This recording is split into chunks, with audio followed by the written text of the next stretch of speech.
Ladies and gentlemen, your host, Derek Lambert of MythVision Podcast. We are MythVision. Welcome back to my podcast. We're going to be talking about the resurrection of Jesus. Host Derek Lambert. Oh, I've got a little bit of reverb here. There we go. Okay. So I had a window open. Forgive me on that noise there. I once was an open proponent speaking boldly about the resurrection of Jesus. I had believed that Jesus actually rose from the dead, that he was the Son of God, God in the flesh. I was a Trinitarian, and I seriously believed this with all my heart, right? I had an emotional, spiritual experience in my life where I thought this was confirmation that this is true, and I attached that emotional attachment, if you will, to a book. So I had believed that Jesus rose from the dead, and this was really true. Of course, nothing else was true. All the other world religions, no, there was only one way. It was Jesus. So I have done the opposite.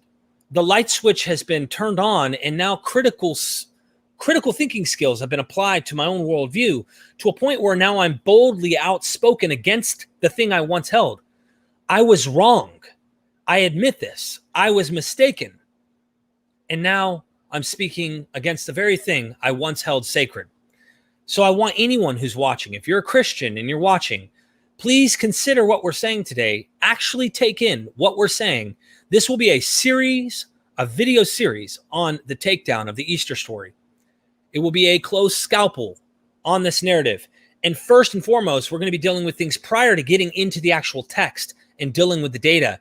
You need to consider some things before you go swallowing this pill that you're not even sure what you're swallowing. And with that being said, let's get the intro started with our guest.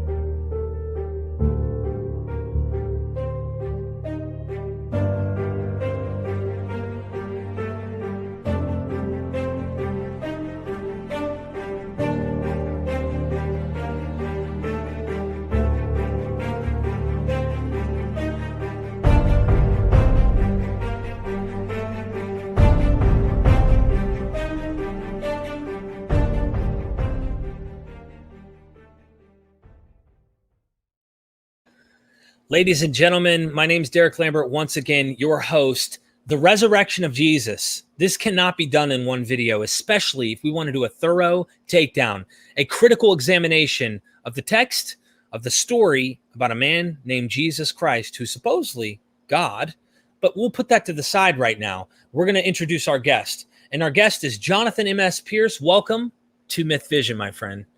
I can die happy now because I have fulfilled my lifelong ambition of appearing in the same video as a naked Jesus, and that's there is no greater privilege. So thank you for that.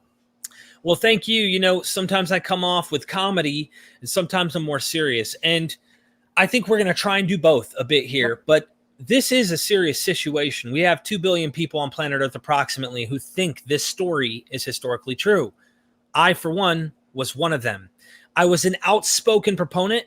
I believed it. I bashed my own family using the Bible. And I mean that literally. Like, I thought I was right, and they needed to see this was true, or else God was going to burn them in hell. They were going to either send themselves to hell, depending on the evangelical point of view, or God was going to do so because they didn't really believe. They needed to. And I pushed this. I pushed it on myself. I pushed it on other people. Now I'm flipping the script. I want to push it out there and let people know I was wrong, but you're going to help me do that. And I'd love for you to point this out. Yeah, so there are elements to belief that are absolutely necessary to take into account. So one of them is psychology. So we talked before this started about how you used to try and convince people to buy Samsung phones instead of Apple phones in a previous job you had, and there was a lot of pushback there. And you were presenting them with actual data as to why the Samsung phone in that particular instance was better than the Apple phone, and people aren't receptive to fact and to content. They're receptive to the sort of people who are talking to them, and the whole idea of belief is largely psychological. So we're not going to be dealing with that per se, certainly in the early parts of this conversation, but it's always worth bearing that in mind, that it's very difficult to reason people out of a position they haven't reasoned themselves into. But we are going to be talking about the content here as far as the resurrection is concerned. Now, I wrote this book, The Resurrection, a critical examination, and the genesis of this book, my one's better than yours. I was going to say mine's is better. That's for sure. There's no way. You can't. It's got be more better. highlights. It's got more Man, I've got red stickies though. I'm just kidding. Go ahead. So why did I write that? Well, so it goes back to 2012. I wrote the book, The Nativity, a Critical Examination, and what I look to do with that is see the intersection of the gospel claims with known history, and also the coherence of the gospel claims with themselves. In that case, only Luke and Matthew report the nativity, right? So I looked at that and found that actually, historically speaking, there's no credibility to the nativity claims at all, right? So what happens then when you take that historical rug from out from under the feet of the believer and the gospel claims? Well, what do you do with the theology? What do you hang the theology on? There's this great Catholic exegete, a biblical scholar called Raymond Brown, and he broadly agreed that there were historical problems with the nativity accounts, right? But then said that there was still this theological verisimilitude. You can still find this theological truth. And I'm like, I'm not sure that you can do that. If you're saying, right, and this is going back to the nativity, if you're saying that Jesus was the new Moses, out of Egypt I will call my son Israel, and you're having the Herod being the Pharaoh and the slaughter of the innocents being a retelling of the killing of the firstborn, right? If you're then saying this didn't actually happen, so Herod didn't actually kill those children, and Jesus didn't actually go to Egypt for 2 years to come out of Egypt in order to fulfill the prophecy, then what are you theologically saying? And how can you say that? Because you're saying, okay, I admit that this really didn't historically happen, but Jesus is still some kind of Moses figure. And then, so having then done that with the nativity, I've then done that with the resurrection book, because here are the bookends of Jesus' life, right? You have his nativity and his death and resurrection. And if you can take the historical credibility away from those two moments, those two events, then and say, well, this didn't really happen, then what does it say about all the rest of his life, his entire ministry, where he's the wedding at Cana, for example? Like, who was there? How do we know? So if you're saying that here are the two times that Jesus' life intersect with history, right, and they fail, those claims, how can you believe the rest of his life? And what does this make Jesus? Is he just then an itinerant preacher doing interesting things? You bring up in the book right early on, I really recommend, you can see it here. Obviously, I have it here. I've even got a better image to show you guys what the book looks like. If you want, you can actually go to his website, which I have in the description, right? He has a blog. He goes in depth, like here, we're live at MythVision right now. He's talking about his resurrection book here. He has lots of blogs that he writes, as well as you can get his publications there, or you can go in the description and check him out on Amazon. He's got the Nativity, which is a book he's describing here about the birth of Jesus. All right. Is this accurate? Is this historically reliable? And it leads right into the resurrection. Technically, I feel like they're one and the same if you want to be orthodox, but the most potent of doctrines is the resurrection, because Paul talks about this clearly, saying, if this is not true, if he did not raise, then we are we're screwed. Everything we're saying is BS. And that's really what you open up in your book, clear as day. For those who haven't subscribed to my Patreon early access, you guys ask questions. I go to visit scholars. I'm going to see Del Allison next 2 months from now. I'm going next month to see Dr. Richard Carrier if you have questions for him. Dr. Dennis R. McDonald if you have questions for them. In-person interviews all week with these guys. If you're a Patreon member, you can ask a question. I will record a personal video of your question with these scholars joining my Patreon. Also, there's hundreds of videos that have never been released to the public. There's so much stuff. So you're helping us out, right? All right, getting into the content here, Jonathan. Paul said if it didn't happen, well, that's it. So but before I come on to that, because that is the starting place, but right, let's look a little bit more at the foundations. So okay, as part of a trilogy of books, I'm presently writing a book called working title, The Exodus, a critical examination of the Moses story, right? So my whole brain at the moment, forgive me, is in Exodus, and the historicity of that account. And doing exactly the same thing, which is to say that okay, if this didn't happen in Jesus' life and this didn't happen, but all of this is built on a foundation of Mosaic law. If Jesus is fulfilling every jot and tittle of the law, right, and Christianity is effectively a Jewish sect in its infancy, then let's look at how the foundations of that are set, and to do that, you've got to look at the Exodus. Really, it's all about the Exodus, because after that, you then get the establishment of the law, of which Jesus is the fulfillment. And historically, they are also, that the whole narrative is incredibly fragile, right? There is basically, and you've done heaps of videos with some fantastic scholars that have shown this recently.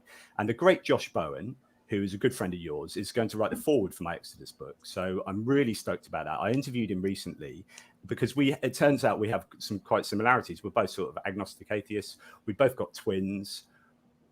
We both got multiple sclerosis. So forgive me for my sins if I forget things today. And he's good looking and I'm exceptionally good looking. and so, the similarities. So he's going to write the foreword. But the point being that when you take this all away, what have you got left?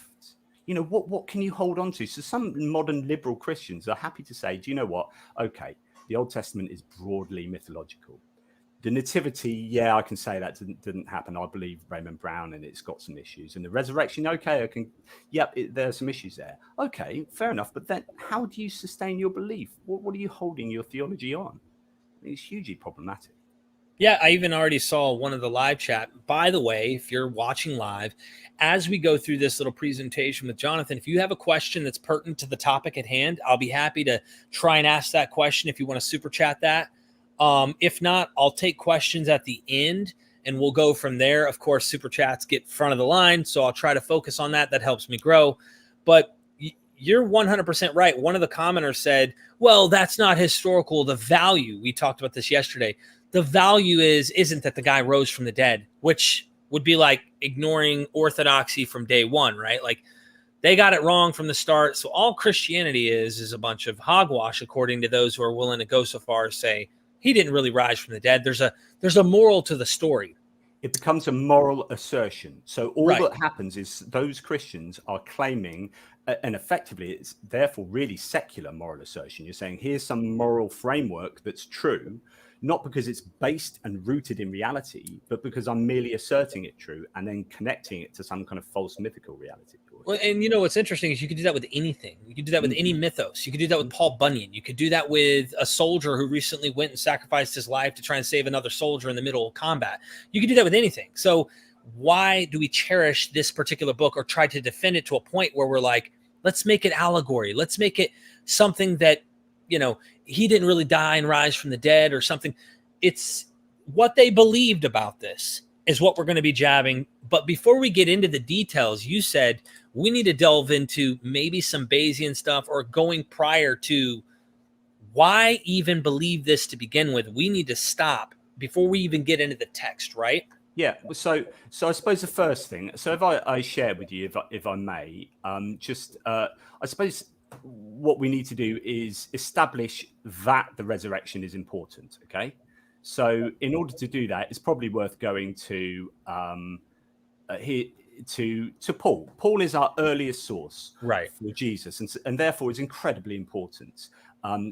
If we take sort of Paul writing shortly after the death of Jesus, then he is clearly the earliest source, and in some sense, one might claim the most reliable. Then he says, and this is quite repetitive, now if Christ is preached that he has been raised from the dead, how do some among you say that there is no resurrection of the dead? But if there is no resurrection of the dead, not even Christ has been raised, and if Christ has not been raised, then our preaching is vain, your faith also is vain. Moreover, we are even found to be false witnesses of God, because we witnessed against God that he raised Christ, whom he did not raise, if in fact the dead are not raised. For if the dead are not raised, not even Christ has been raised. And if Christ has not been raised, your faith is worthless, you are still in your sins.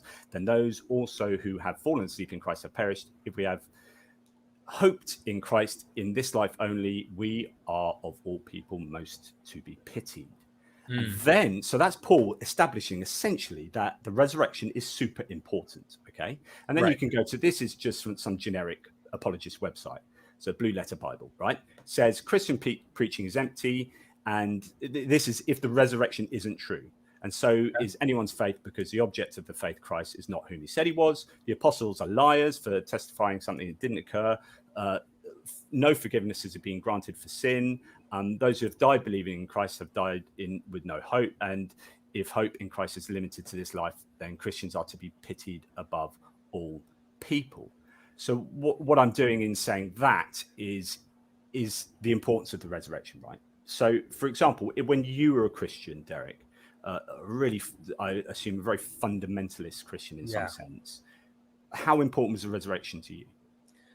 I mean, that was how I knew I was forgiven, the way I understood it. In fact, when I was first presented it in middle school, it was, have you told a lie?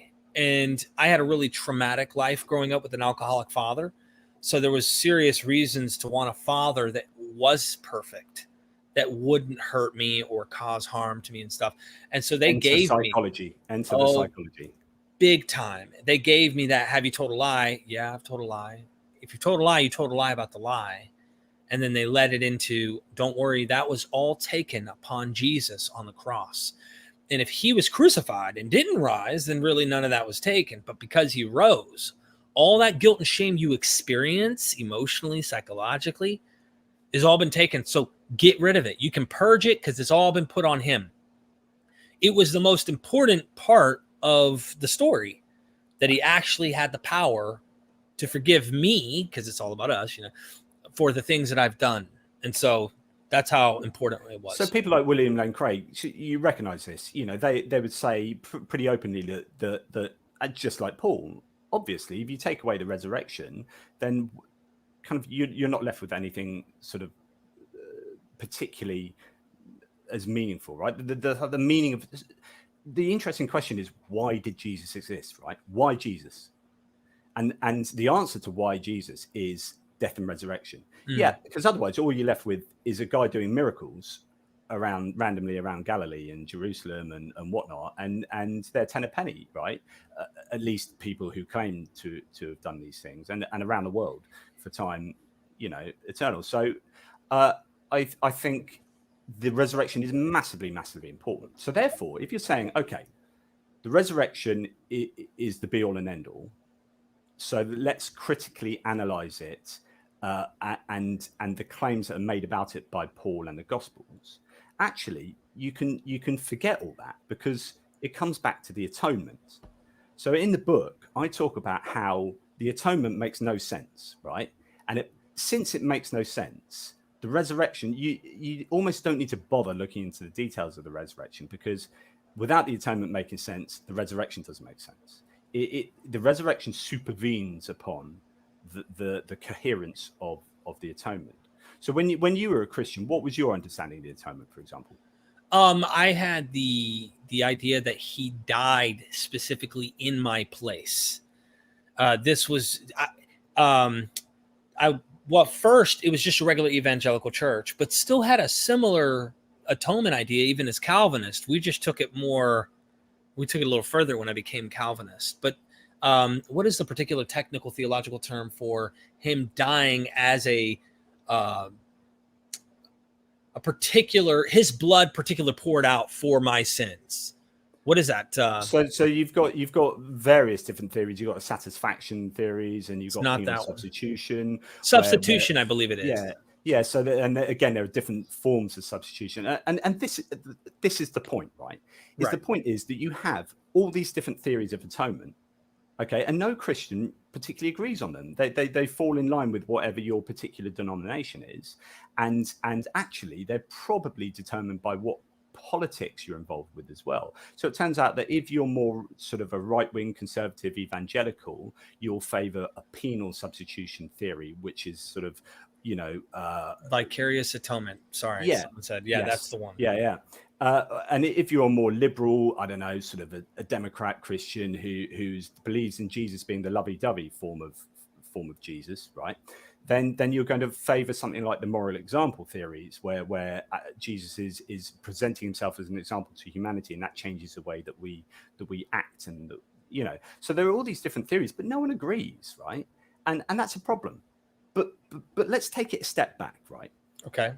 Because Christians will generally agree that God is in the classical understanding of theism. Classical theism is that God is omnipotent, omniscient, and omnibenevolent, right? So if God has ultimate responsibility for designing and creating humanity, and the idea with most atonement theories is that God has designed and created humanity with the full foreknowledge that they would do wrong, would be imperfect. In fact, he's designed them in such a way that they are imperfect, right?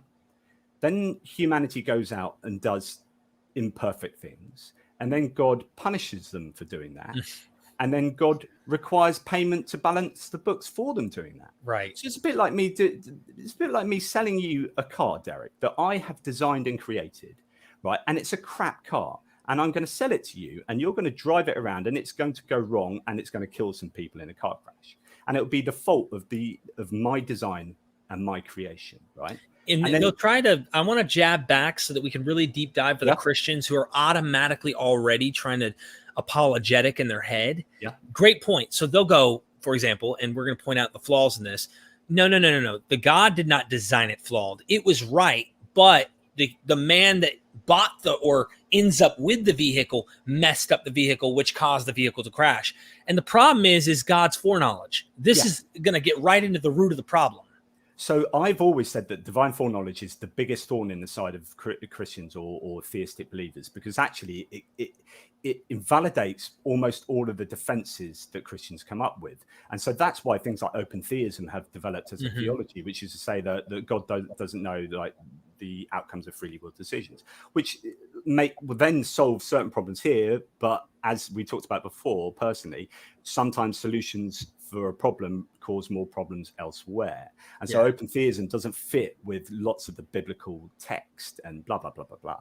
But the problem is, if God fully knows that humans will do X, Y, and Z, but creates them anyway, then there is some kind of will of God wanting that to take place. And if he's omnipotent, he should be able to, and omniscient, he should be able to know how to have it elsewise, right?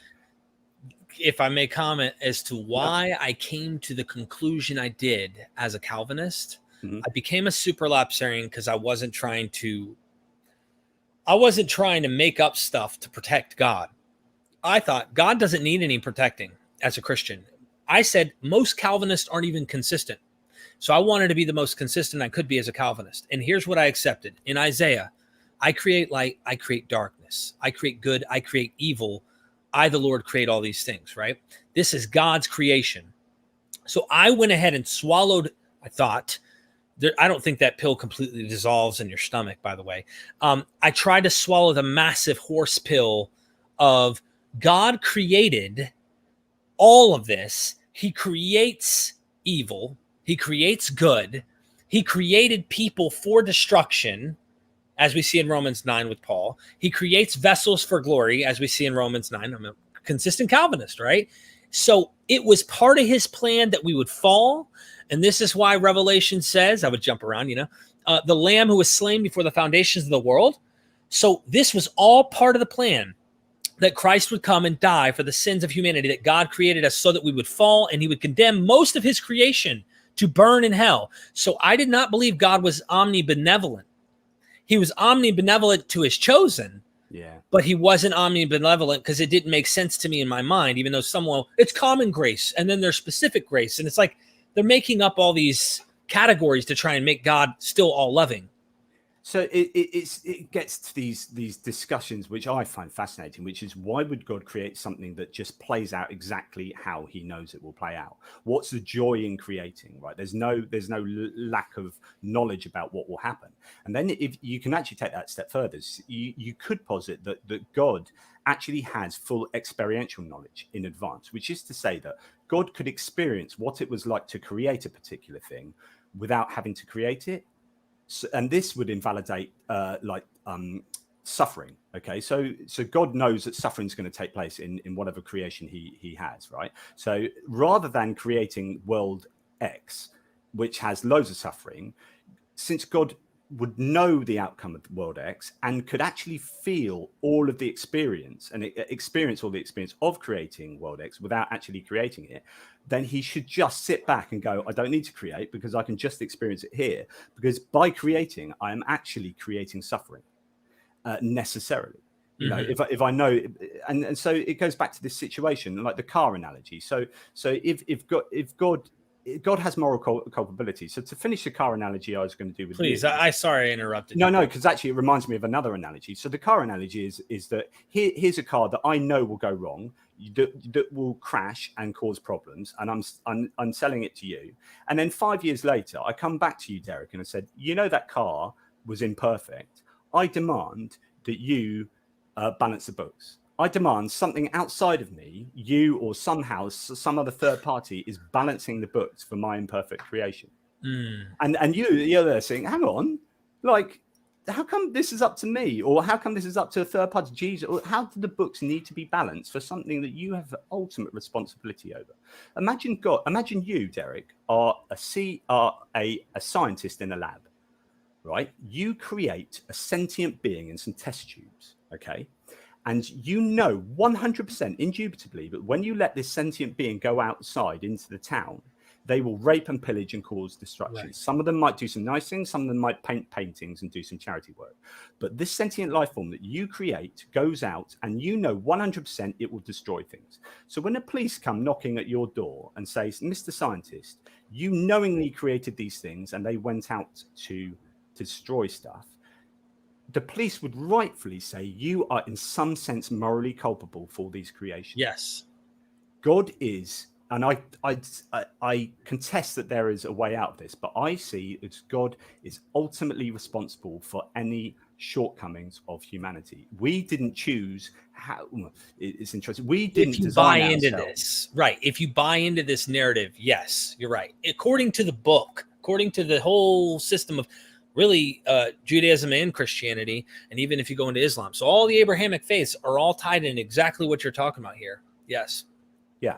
So what I do in the book here is, before going into the details of it, and we're unlikely to talk in this particular meeting today, this conversation today, about the details of the resurrection in the Gospels. This is laying out the groundwork. This is looking at methodologies, looking at a little bit of philosophy and theology to say that the atonement doesn't make sense. It doesn't matter which version of atonement you have, because if God is ultimately responsible for designing and creating literally everything other than God, then why is he demanding a balancing of the books? Why does he need some kind of payment? You could maybe get away with arguing that actually Jesus being sacrificed is to morally improve humanity in some kind of moral exemplar theory. That may be about the only one that could be vaguely coherent with this idea of God being ultimately responsible for designing and creating humanity. Does that make sense? Yeah, I think so. I mean, but even then, just a moral example. I mean, that shouldn't change the whole world. I don't see how that would. Why would you need to push around hell or heaven then? Stop preaching that whole idea. I don't see the point. You're absolutely right. So, and other problems with atonement theories are things like, so if you believe in a real and literal Satan, okay, which is hugely problematic, then for reasons I'll tell you in a second, but some of the ransom theories of atonement are that we are shackled, we're in bondage to Satan or whatever, and Jesus' sacrifice somehow pays the ransom or frees us, Christ is the victor or whatever. You get these different sort of theories that posit that Satan is holding us, in bondage, or we sin because of him. But here's the thing: if God is omnipotent, right, then he could destroy Satan in the click of a fingers, right? That should be within his ability range. So that Satan does anything. So any theist that comes up to you and says, oh, this happens because Satan, or the fossils are planted because of Satan, first thing you need to say is God could destroy Satan just like that. Okay. That he doesn't is a sign that Satan is providing a service for God. Satan is, as I've written before, God's management executive, right? So God has outsourced some services to Satan, which Satan provides, that God allows. There's something called omissive will. So instead of killing 230,000 people himself, God, he allows a tsunami to take place in 2004, right? But he doesn't do anything to stop it. That's omissive will. That's the same as actually killing them. Right. Like if you could stop it but don't, it's the same as Satan. If you could stop Satan but don't, you are allowing Satan to do what he wants for a particular reason.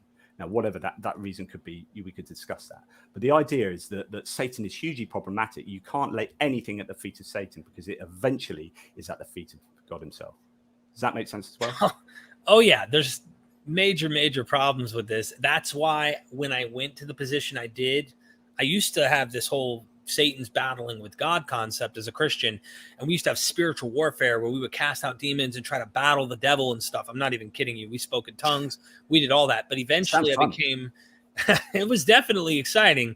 I witnessed some real crazy psychological stuff going on in the house church there, but eventually becoming Calvinist, where I was like, okay, Satan actually works for God. That's the position I started to take, because I wanted to solve these foreknowledge issues and these, is there a problem with what's actually happening? No, I argued with Calvinists there weren't two wills of God. I argued there was one, and what happened was what God wanted to happen.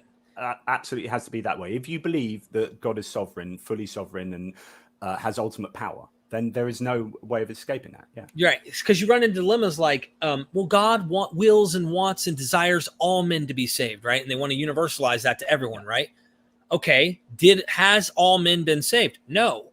So if God really wants that, God has failed to get what he really wants, and I couldn't accept that. So I was trying to be as consistent, but God then became beyond.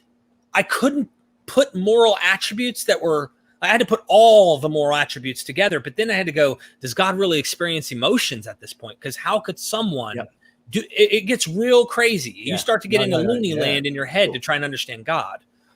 Yeah, absolutely. I 100% agree that it's a real problem. If I was a Christian, I would be a universalist without any shadow of a doubt. It's the only thing that makes moral sense. But then you're wondering why create at all if I don't know. We could spend hours debating this. So yeah. So the atonement. So the notion is the atonement doesn't make sense. Okay. So then we come on to the Holy Trinity, right?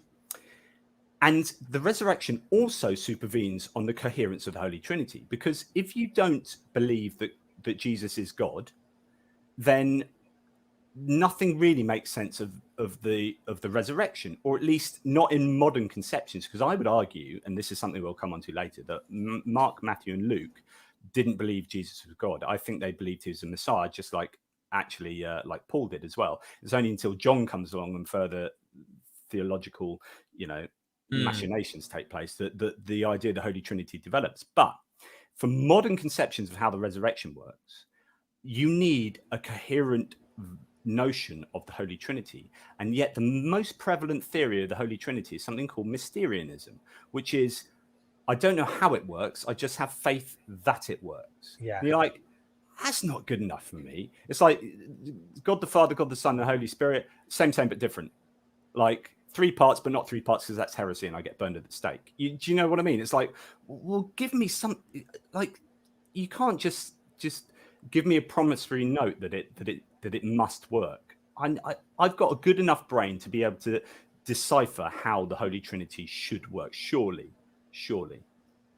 Yeah, you bring that out in your book. Yeah, you bring this out in your book, and there's so much that could be said about this. The thing about your book is it's not exhaustive that's a good thing, because you can get lost in the weeds on the Trinity, for example. Yeah. Jesus doesn't know the day or the hour, but the Father and the Holy Spirit have an idea, or maybe the Holy Spirit doesn't even know, because he says only my Father who's in heaven. So the Holy Spirit and Jesus are kind of left with ignorance, and yet the Father's the only one who has it, or the Holy Spirit's one and the same as the Father. No wonder the early church fathers were going and trying to figure this out. Yeah, exactly. How can you be fully God and not fully God? You know, because but by saying that, you're admitting that he's not fully God, right? He doesn't have all the attributes that we would associate with full divinity, right? But then you're saying, but he is fully man and fully God. Well, okay, but then if he's fully man, then where did his male DNA come from? And it's just like, but of course, my opinion would be that actually the stories that were embellished throughout time, from Paul through Mark, Matthew, and Luke, I would argue don't see him as a God. So therefore, it makes sense more as a messianic figure. So I think the early followers thought he was merely a Messiah, which makes so much more sense of the Gospels. And it's only when you get John comes along and says, in the beginning there was a word, and then we have this divinity developing. So if I may, for our audience, this is part 1 of this series. I want you guys to understand we're building up. We're talking about necessary things that you will engage with a Christian on at some point, if you're ever going to, that are pertinent to this discussion for Christians. Yeah. We're getting into something prior to getting into the details, because the further episodes we're going to do on this topic, we're going to be opening up the Bible. We're going to go to the text. We're going to point out within their message why you should be hesitant and not be so confident in believing in this story that I once cherished with everything that I thought was my being. I mean, I literally was obsessed with this, like a drug addiction. So, if you will, I figure with what you just said about him starting off as a Messiah type figure, some Christians will argue, no, we could see divinity notions in Mark. We see ideas of divinity. Is it possible that it's demigod type concepts? Well, there are so many different there are many different Christianities, as many different Christianities there are Christians, and you can develop whatever theory you want. I just think the best understanding of how the Gospels developed and were embellished, and what seems like the theology in Mark, Matthew, and Luke, I think is best explained by they don't think he's actually God. Right. And Bart Ehrman talks about this in how Jesus became God, and he talks about the sort of exaltation. So the different versions of how Paul, for example, understood Jesus, and I think he does a really good job there. So I would go along with Bart Ehrman with that and say that makes sense, and because that's obvious, which is if you were following, like at the time, at most, Jesus' followers would have been thinking, this guy is amazing, right? He is the Messiah. We are Jews. We are living within a Jewish culture, and we are adhering to Judaism. This guy is to me a Messiah, right? In the classic sense of the word. Now, although he wasn't a militaristic leader, so they were already thinking, well, he's a bit of a different Messiah. Then he goes and gets killed, and then they go, my goodness, how do we understand this? This is something we'll talk about a lot later in the series. But how do we understand this? Oh my God, I wasn't expecting him to die. Now I have to go back to the Hebrew Bible and start looking through it to understand what we've just experienced, to see if you can have a Messiah figure who is a dying Messiah figure, who then rises as some kind of divine entity, like angelic entity, who then resurrects and rises. And again, to repeat myself, John then comes along and says, no, this is different. Actually, Jesus was God. And then you get the development of the Holy Trinity that comes later. But I think that's a natural progression that I think we can see through the early church. Okay, so 2 things that I think are pertinent to the subject as we're going through this. I'm not trying to cut through your notes because you might have something you want to share, but is cognitive dissonance is number 1 that we're really going to be deep, like especially later in the series, you're going to want to stick around to see what the church did, what these writers in the New Testament are doing, what happened, cognitive dissonance. And number 2, you brought up something about him being God. All right. Some people will talk about demigod concepts. Some people will say this is God himself, right? John chapter 1:1. Some will argue this is God, right? Clearly. The problem is this. People will say there were no dying and rising gods, right? This is one of the things you bring up in your book. You quote Richard Carrier here, and this is where I love it. Why would Justin Martyr be saying what he's saying if there weren't these ideas before Christianity floating around about dying and rising gods?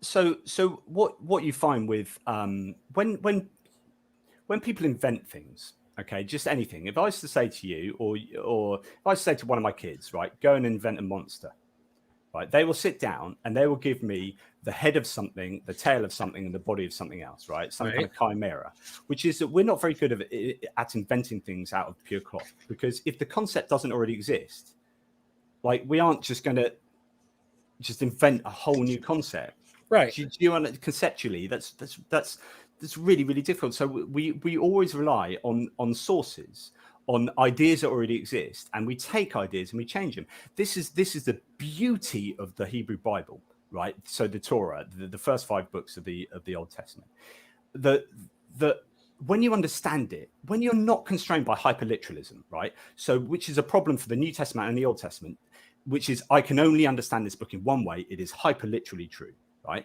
That's a huge problem. When you understand it in its anthropological context, in the cultural milieu in which it's set, if you understand the ancient Near East, then you're saying, I'm taking this idea, but the importance is not in the similarities between the idea that I'm now making and the previous idea. The importance comes in the differences. Exactly. So it's, what do I change about that? So that you as the audience will recognize that and go, yeah, I get that. Oh, that's what you changed. I like it. So quite often Christians will say they can't be relying on other sources because actually there are differences. Whereas the skeptic should say, no, the differences are exactly what it's not to say if it's completely different, it's related. There has to be some core of similarity, but the differences are what are giving you the meaning. It's how the author changes things that give you the meaning. So going to the New Testament, if you're taking ideas about dying and rising gods, but then you're saying, but here's how I'm selling it and here's how I'm adapting it for this theology, then you are presenting a new idea in a sense, but it's not being created out of pure nothing. If I may read from your book, Precedents, you say, resurrecting deities is not an uncommon motif in ancient religions. This is nothing new, and so the idea that some truth value can be extracted from claims due to them being wild or original has no purchase. As Richard Carrier, with a PhD in ancient history, points out, here's Richard Carrier, indeed, resurrection was wildly popular among the pagans. Of course, it was already a common Jewish staple, with past resurrection in its sacred stories and future resurrections in its imagined plan of salvation. But the claim that all pagans scoffed at the idea is simply false. The idea of a future resurrection for all the saved actually derives from pagan Zoroastrianism, then the Persian state religion, which had influenced many popular cults in Roman Empire, including Mithraism and religious Stoicism. Indeed, it's from them that the Jews got the idea in the first place, having picked it up when they were in captivity in Persia several centuries before Christianity began. And I don't know if you want me to finish reading this, but it's just, where I'm going. I really want to tease everyone. You've got to get this. This is on page 24 of his book. And then I just want to mention Justin Martyr real quick, if you don't mind. Yeah. You say the mention of Justin Martyr is pertinent since the early church father declared to early Jews and Christians, when we say that the Word, who is our teacher, Jesus Christ, the firstborn of God, was produced without sexual union, and that he was crucified and died and rose again and ascended to heaven, we propound nothing new or different from what you believe regarding those whom you consider sons of God. Given the context, you say, within which Christianity was set, and looking at it in a secular anthropological manner, a dying and resurrecting God is something you could and arguably would expect. Now, this is building up. All this, like, we're not even there yet, guys. You're just hearing us chip away to let you know why we need to start off skeptical, because you're going to get into soon, I suspect, into what the hell, man? Like, why are we even arguing this problem? So it really makes no sense. We'll return to that particular point about which it talks about prior probability. So when we have precedence for something and almost and every single instance of that, everyone accepts was not historical reality. So all these other dying and rising gods weren't actually dying and rising gods. Then we'll talk about the probability and how we assess that going forward in a little while. But you're absolutely right. Precedence is a hugely important thing. So what I would look to do, and we've already talked for however long we've talked, but here are the aims across the series of what I would, and the aims of the book, really.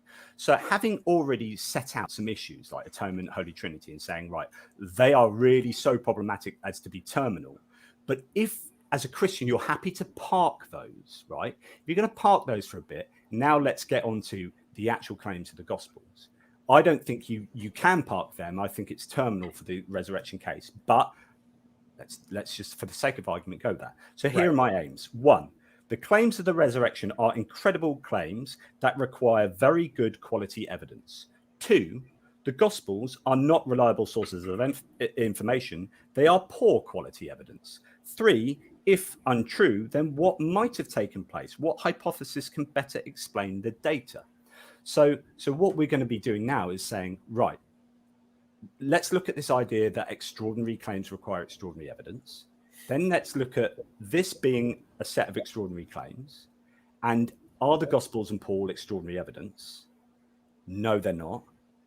What is a better hypothesis of the data, i.e. the gospel claims? What can better explain the gospel claims other than Jesus, as a God-man spirit, really did die and resurrect to sit on his own right hand for eternity?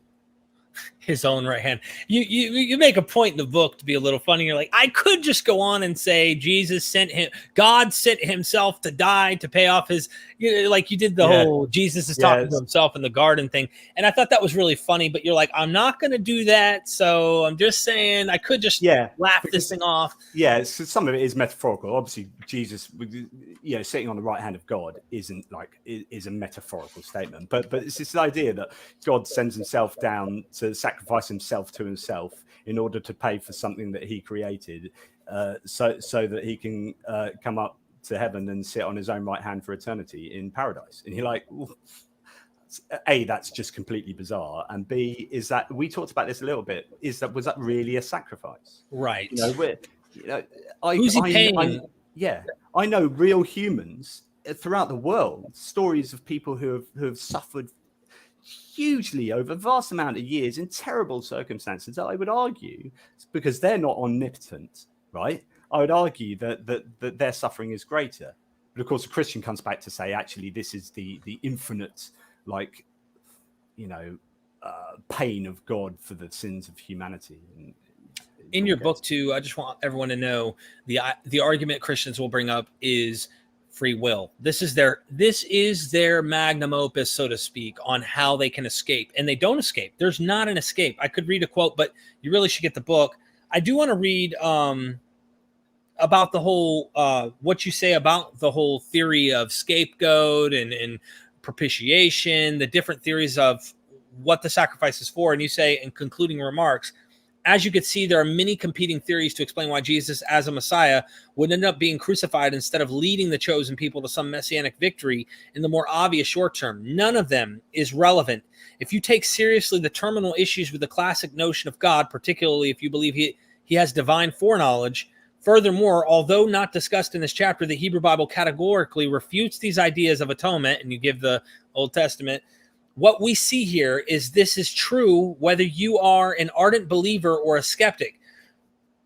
Are early Christian thinkers trying desperately to make theological sense of the data in the centuries after the death of Christ, to the point that the theologians are still, to this day, producing refined or new theories. And remember, many of these theories are believed to the exclusion of others, so that a modern adherent to a moral example theory must believe that all previous Christians who adhere to other incorrect theories didn't actually understand why Christ died, arguably. And it just points out no one really knows. No one has the answer on this question, but just as soon as you go to a church, you hear that pastor preach. Yeah. Oh, they know. They're telling you the truth. Here's a slight side point. This is a tangent. I do apologize. I'll make it quick. But if you have to study theology for a PhD, in fact, for your life, if you're someone like Raymond Brown that studied for 30, 40, 50 years, learns however many different languages, Hebrew, Greek, blah, blah, blah. You have to have the brain to be able to do that. You have to be in a luxurious enough situation to be able to do that. And the commitment and all these attributes to put yourself in that position to learn all those things so that you are in the best position to properly access the best version of the revelation, to properly access God and God's love, and to be in the best union with God as possible, then Christianity is elitist. There's just no way out of it. You know, like if all of that is so that you can better understand the revelation, then that's just pure elitism. And for your everyday Joe who doesn't have the time or maybe even the acumen to do that, then it's unfair because you are inherently unable to access the best version of the revelation as possible. Do you know what I mean? Absolutely. There's probably going to be some Christians who will see this and they're going to think you and me have no damn clue what we're talking about. I honestly think the cognitive dissonance is that potent. I would have thought that of us 9 years ago as a Christian. I would have thought, you don't know what you're talking about. You don't know God. You don't know Christ, right? You don't understand this book. You're not reading it properly. These are all the things that we would say and ignore everything that you were just saying. Like, I would ignore it all. One of my twin boys, my twins are 10 years old. Yeah, one of them has some interesting characteristics, and the more you challenge him rationally, and if he inside he knows he's wrong, but he not in his conscious mind, in some kind of subconsciousness he knows he's wrong. He gets angrier and angrier, and like fights back in a way, and that's the way his brain reacts to being challenged. So certain people who are challenged will that backfire effect will push back much harder and you know, rather than just hang on, let's just sit back, let's take this all in and actually take a couple of days to cogitate on this and I'll come back to you. Wow. You mentioned extraordinary claims require extraordinary evidence, right? Yeah. Do you want to read it or do you mind if I read it? The claim, what you do is absolutely fascinating on page 40. When you take it one little step at a time, you don't just throw out there extraordinary claims require extraordinary evidence, because Christians even make videos, apologetic videos on the internet, trying to literally say that's not true. They'll say that's not necessary. That's not true. And you use just an ordinary example. Do you want me to read those examples? You can go for it. Yeah, I was gonna just do number 1 and number 6, but you can go for it. I'd like to go from claim 1 to claim 6 and show people how a normal, like, you wouldn't do anything different. Yeah, it's only when you get a Christian to look at this book and this particular religion do they do something absolutely outside of the reality of normal common sense when it comes to this. 100%. So this brings me, I'm going to read your words. I'm going to vicariously have you live through me here for a moment. I'll move my lips. Okay, ready? This brings me on to certain maxim that was popularized by Carl Sagan. That maxim already existed in some form or other since philosophizing of David Hume. The Scottish Enlightenment philosopher Sagan, the late popular scientist and science popularizer, claimed extraordinary claims require extraordinary evidence. This is a self-evidentially true maxim, even though many theists seek to deny its power, and that's a fact. I denied this. I know for a fact you're lying to yourself. I'm talking to you if you think this is not true. I'm going to be blunt and bold. I'm letting you know. I was talking to me, time traveling 9 years ago. Derek, open your eyes. This is because they misunderstand its best application. This claim is a statement that is most aptly applied to secondary or tertiary evidence. Let me exemplify what I mean by way of 5 claims and how most people would assess them, as I used in my nativity book, which is the other book. They really need to get the other one too, to go into the birth of Jesus and how it is not historically accurate at all. Claim 1, and follow me along with this, everyone who's watching this. Claim 1, I'm saying to you, right? I have a dog. And you'd say, well, nothing more than verbal testimony is needed. You believe me. I have a dog, and I literally have a Chihuahua. You believe me, don't you?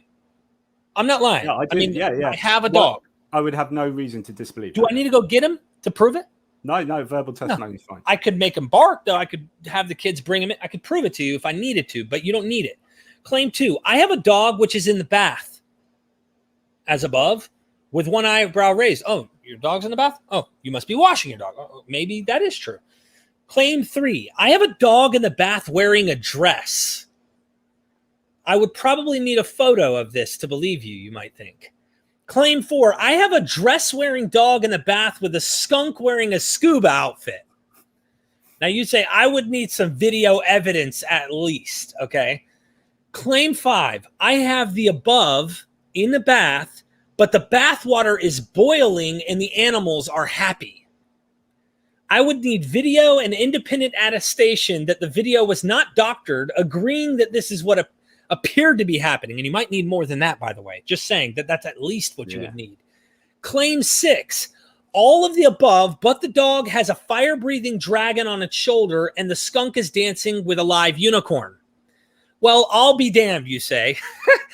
I'll need a video plus a video of the video plus independent attestation from multiple recognizable, reliable sources and assessment and evaluation by technological experts and biological experts plus a psychological evaluation of the claimant and so on.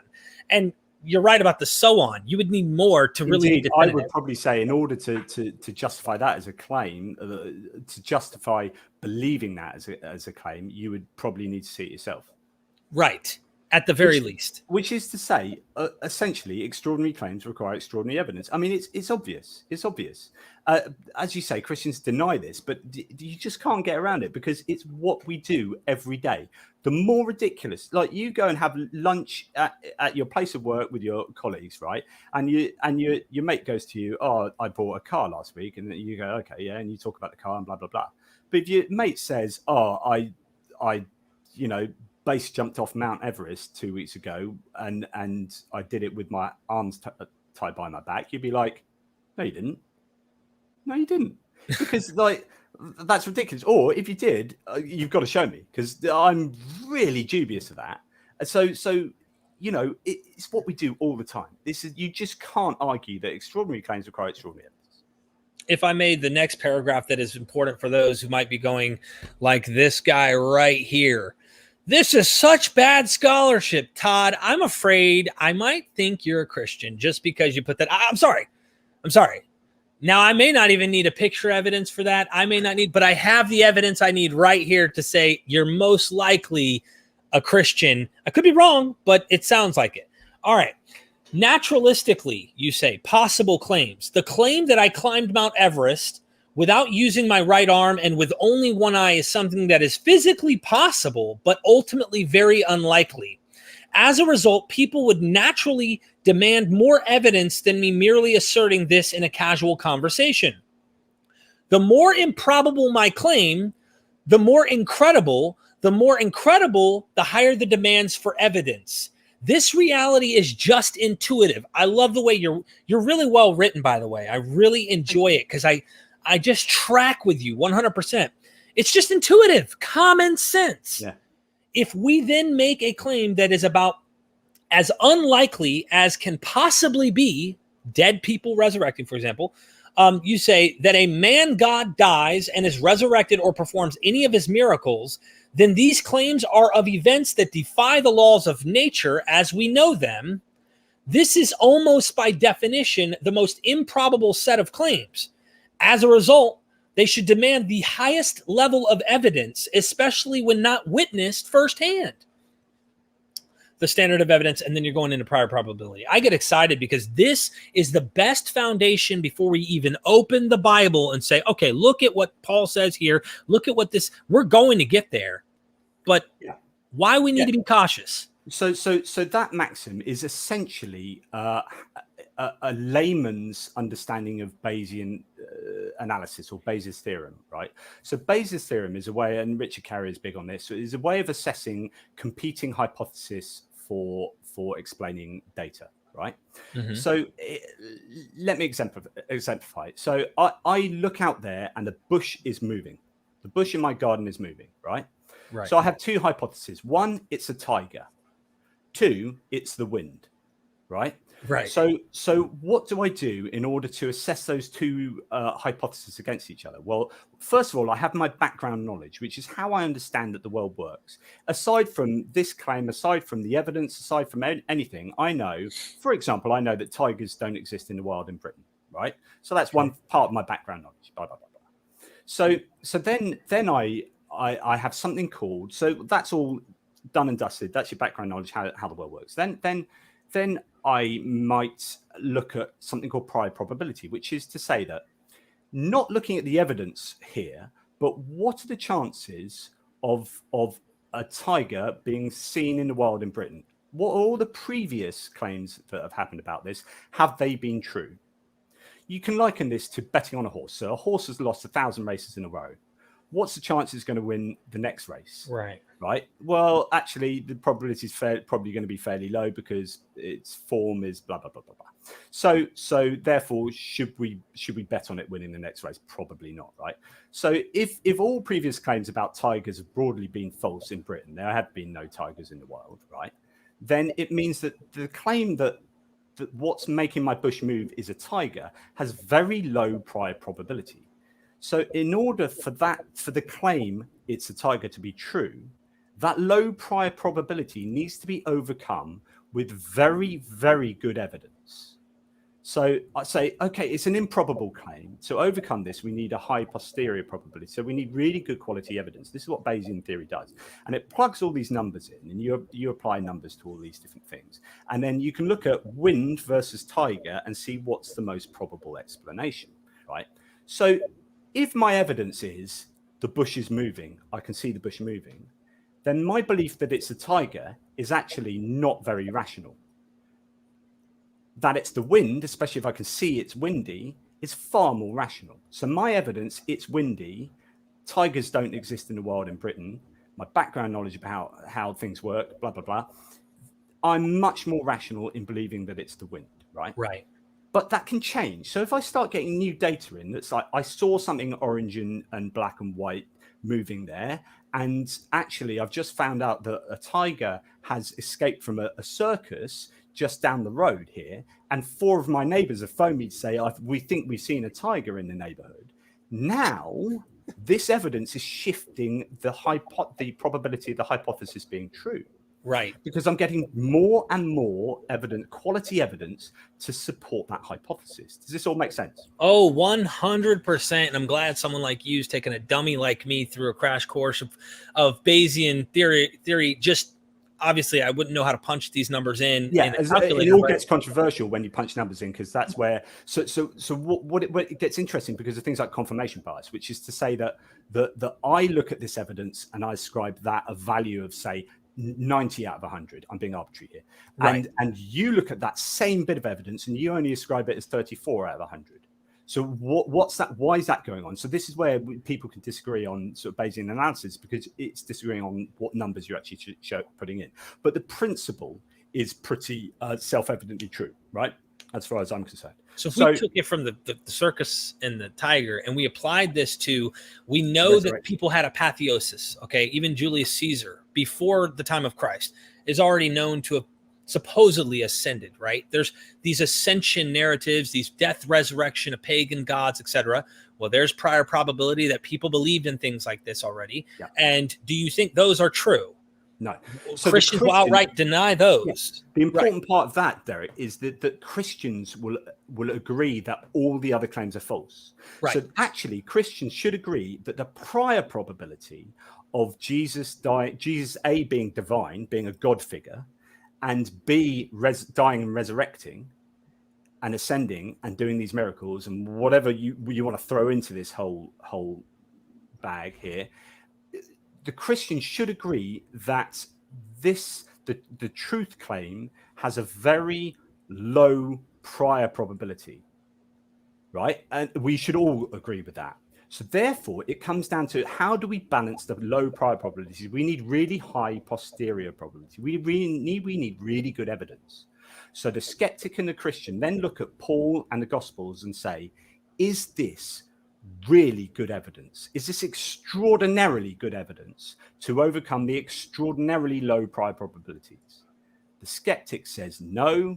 The Christian, because they're so wrapped up in it, there's a lot of psychology involved and confirmation bias. They look at the Gospels and they will them to be really good level of evidence, but they just aren't. I don't feel like we've literally been on this show for an hour and 4 minutes. That's how good this is, by the way. I'm really enjoying this. Okay. Thanks. I'm loving it. I know, because I was sucked into this. So I'm like going to totally use myself as a punching bag. And I hope everyone else tries, those people who are maybe trying to hear out a skeptic, but they're like, but I'm worried about hell, or I'm concerned about these other doctrines and stuff. We'll take the time to maybe chew on this over time. And just like beef jerky, if it's really good beef jerky, it's going to take a while to soften, but after a while you can finally swallow it. You talk about, when we did the notes here, you put in there as one of the aims, you say, if untrue, then what might have taken place? What hypothesis can better explain the data? And then we talk about this. How is the quality of the Gospels, the reliable source? Are they reliable sources of information? That's a whole nother issue that we have. We were talking about this lion and bushes and all that, but now we were talking about the claims of the dog in the bathtub, and then all the way to a circus dragon and this, that, or whatever with fire breathing. Notice I just combined circus and dragon all automatically. Right. Just pointing out, you got a guy walking on water, all of these extraordinary claims, the evidence that we have of the Gospels, there's problems there even when we start diving into this stuff. So let's forget all of Jesus's life and all the miracles he supposedly did. I mean, you could add this on to your whole analysis, but let's just truncate Jesus's life to the death and resurrection, right? So let's remind the audience what happens, because we need to say, I need to establish, if I'm establishing my case, I need to firstly establish that the claims are extraordinary, before then establishing that in order to overcome a very low probability for that being true, we need really good evidence, right? So let's first talk about the claims. So if you don't mind, I'm going to rush through the claims for those people who can't remember their resurrection story. Okay. Now, it's worth remembering this. All the claims I'm just about to list happen in 1, 2, or 3 Gospels, or if they do happen in all 4 Gospels, then they happen in a different way, right? So some of these claims only happen in one Gospel and not the others. Why is that? That's weird. All of them have some kind of contradictory element to them when you compare the Gospels. As Bart Ehrman says, you should not read Gospel, Gospel, Gospel, Gospel, right? Because otherwise you don't realize that you've read a bunch of contradictions, because you've forgotten this Gospel by the time you got there, at least the finer details, and there, and you might not realize that the 4th Gospel actually disagrees with the 1st Gospel in this part and that part. What you need to do is place them next to each other so that you read each verse chronologically, each event chronologically in order across the Gospels to see whether they contradict. Okay, so that's a principle you need to have. So Jesus was God in human form. That was a kind of theological claim, possibly, arguably, only in John. So Jesus went to Jerusalem and he had a Last Supper with his disciples before going out to the Garden of Gethsemane and praying to himself. He was betrayed and arrested for the blasphemy of claiming to be divine. After being arrested, Jesus was condemned by religious leaders. He went on trial before Pilate. He was sent to Herod and then returned to Pilate, where he was sentenced to death. He was led away to Calvary. He was crucified. Whilst on the cross, the soldiers cast lots for his clothes. He was scourged and whipped, and he's got those bloody clothes, and then he walks across down, and then somehow they cast lots for those clothes. They really want them. They're like, that's a nice bloody top. I like that. So whilst on the cross, he was mocked and insulted. Another criminal on the cross rebuked him. Jesus spoke to Mary and John from the cross. There was an earthquake. Tombs were opened and dead saints paraded around Jerusalem. So these are zombies, literally zombies parading around Jerusalem that Matthew says everybody saw, right? The veil of the temple was torn. The temple has this big, thick, Temple of Jerusalem, incredibly sacred, has this big, thick piece of material, and that was apparently rent. There was darkness for 3 hours. Soldiers pierced his side to hasten his death. His death and suffering contributed to a greater good and atoned somehow for all of humanity's sins that God needed for some reason to have the books balanced, or some other similar theory that Christians themselves can't quite agree on.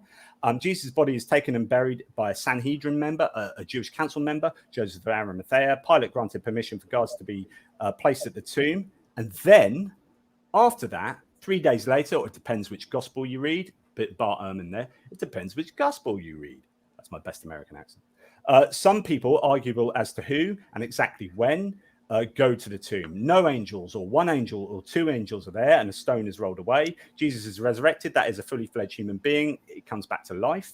He goes around appearing to many people in the local area as a resurrected human, and in Galilee or Jerusalem, depends, which gospel you believe, and over a 40-day period, including to more than 500 people at one time. He then ascends into heaven by rising into the clouds, and angels question why the disciples are staring into the skies if there's something amazing to see. That's the story, right? Now, within that, we have some extraordinary claims. We've got a divine figure as in human form. We've got dying and coming back to life. We've got appearing to a shed load of people. We've got an earthquake. We've got darkness for 3 hours. We've got zombies parading around Jerusalem. We've got the temple veil being rent. And you've got Jesus walking through walls and all sorts of things in his appearance narratives.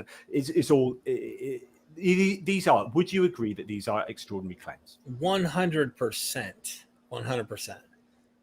So hopefully by just going through that, we can establish that these are extraordinary claims. In fact, if I could say, just to say, I want to add to that icing on the cake.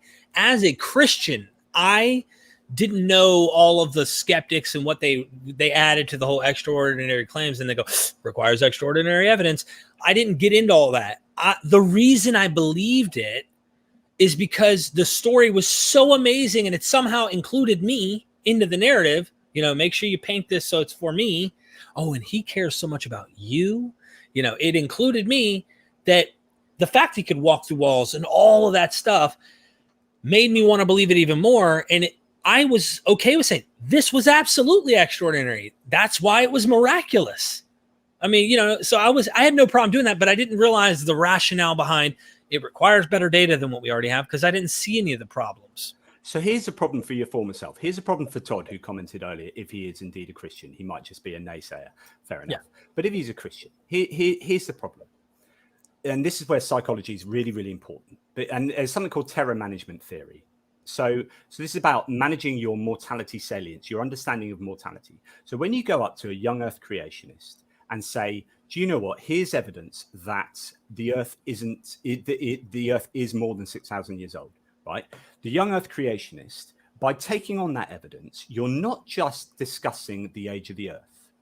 Okay, because actually, if you're just looking at the age of the earth, absent of all other ideas in the world, the young earth creationist should go, fair enough, you've presented really good evidence, and actually I'm much more rational to believe your evidence. Mm-hmm.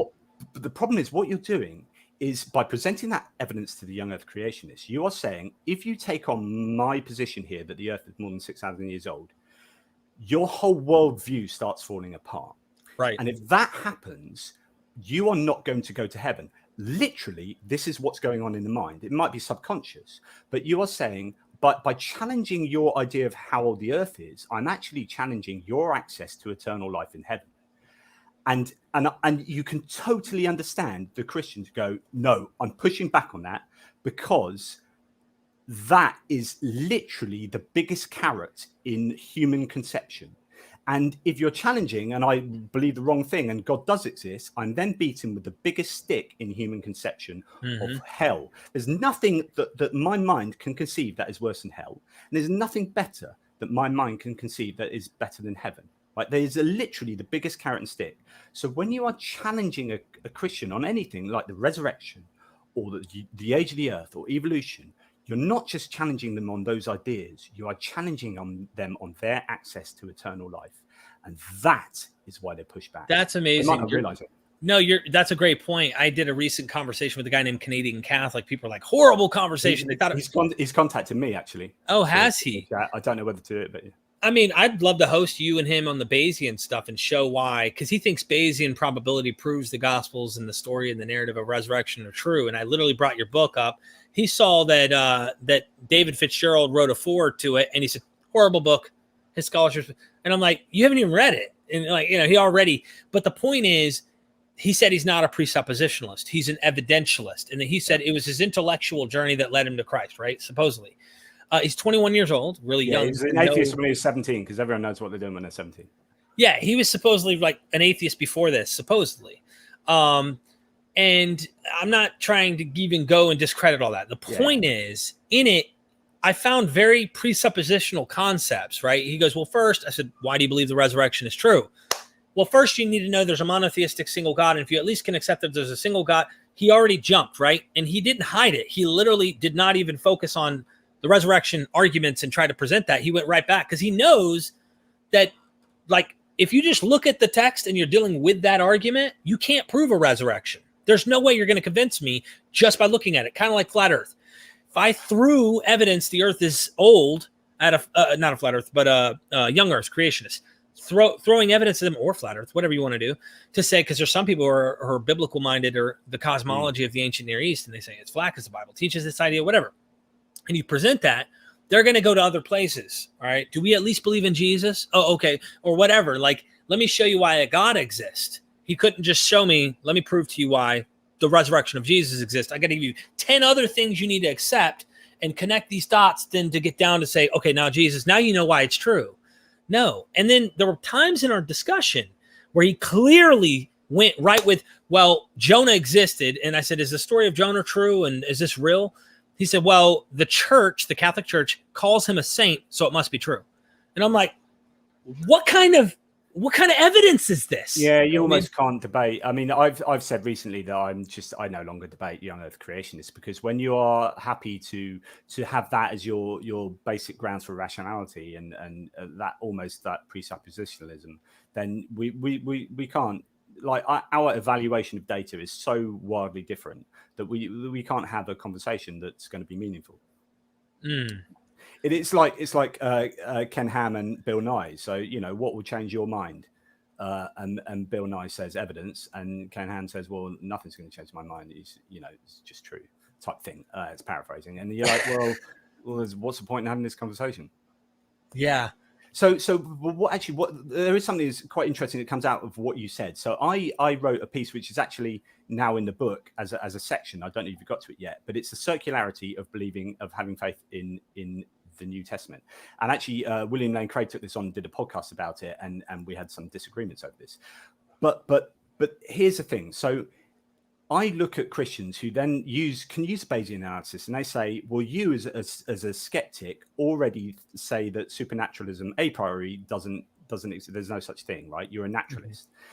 And actually, I would say, well, actually, no. I can say that I can leave the door open that supernaturalism could be a possibility. And a bit like the Catholic Church at Lourdes, right? So where they have all these miracle claims all the time, the Catholic Church just don't accept all the miracle claims. What they do is they say, actually, you need to get to a level of evidence that's this high for us to rubber stamp your miracle claim. I would just say that my bar is way, way, way, way, way, way higher. But they are at least saying that miracle claims are improbable. So you can be a supernaturalist that looks at this resurrection claims and say, I still believe that the supernatural could happen. However, these claims are still massively improbable, and the evidence still doesn't justify the claims.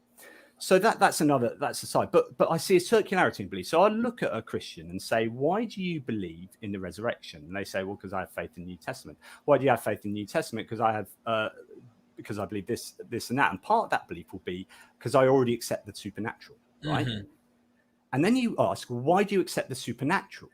And they often have to revert back to because of Jesus, right? Because because I know it's true, because Jesus resurrected from human form into a resurrected form. Jesus resurrected from the dead. So that's how I know the supernatural is true. And then you say, but hang on, you plug that into your background knowledge to get the conclusion that supernaturalism is true. You are starting with supernaturalism but it's actually a circle. So you're starting with supernaturalism, which actually is dependent upon your belief in the truth of the resurrection. And it just goes back. And there's just a really problematic circle that goes on. And I think that's a huge problem.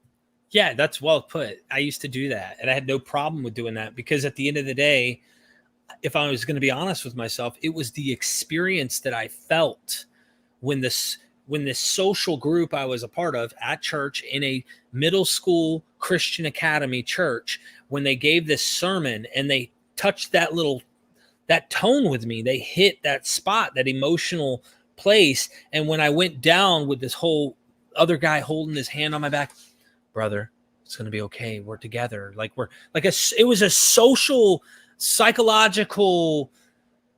I mean, it was the biggest, what do you call that? A placebo that really I felt, right? I mean, and I experienced it, and then I attached that to the book, the guy who gave me the placebo effect to, and therefore that what he said was true. So when it really boils down to it, if I was actually able to consciously and not subconsciously hide this, it came down to, why did I feel that way then when that message hit me? Because if you've seen Darren Brown, the magician, he did a show where he converts an atheist. Yeah. And he literally shows you how he fabricates a conversion and then has to explain to her that he made it all up. She's in absolute tears, crying, thinking this is God. And for real, he psychologically got her. Then he has to say, by the way, just so you know, I did all of that. It didn't require a God. It doesn't mean that I didn't tap into real things that you really experience that are true to you, that you have, right, that are already there.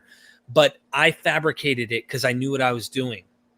That's all it was for me. It goes back to what we were saying right at the beginning, which is a huge component of belief is the psychology of belief. So I think psychology of religion is massively interesting. And if you are in the business of deconverting people or involved in arguments with theists as an atheist to say, look, you should believe my side of the story, then you need to understand not what they believe, but why they believe what they do.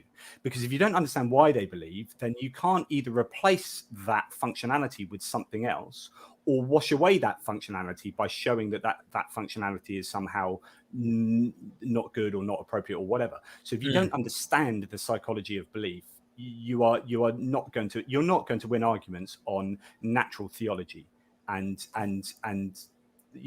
unpicking the Bible. Unfortunately, because it's really good fun, but actually it's all about psychology, isn't it? I think. Yeah. Someone said that was terrible by the magician.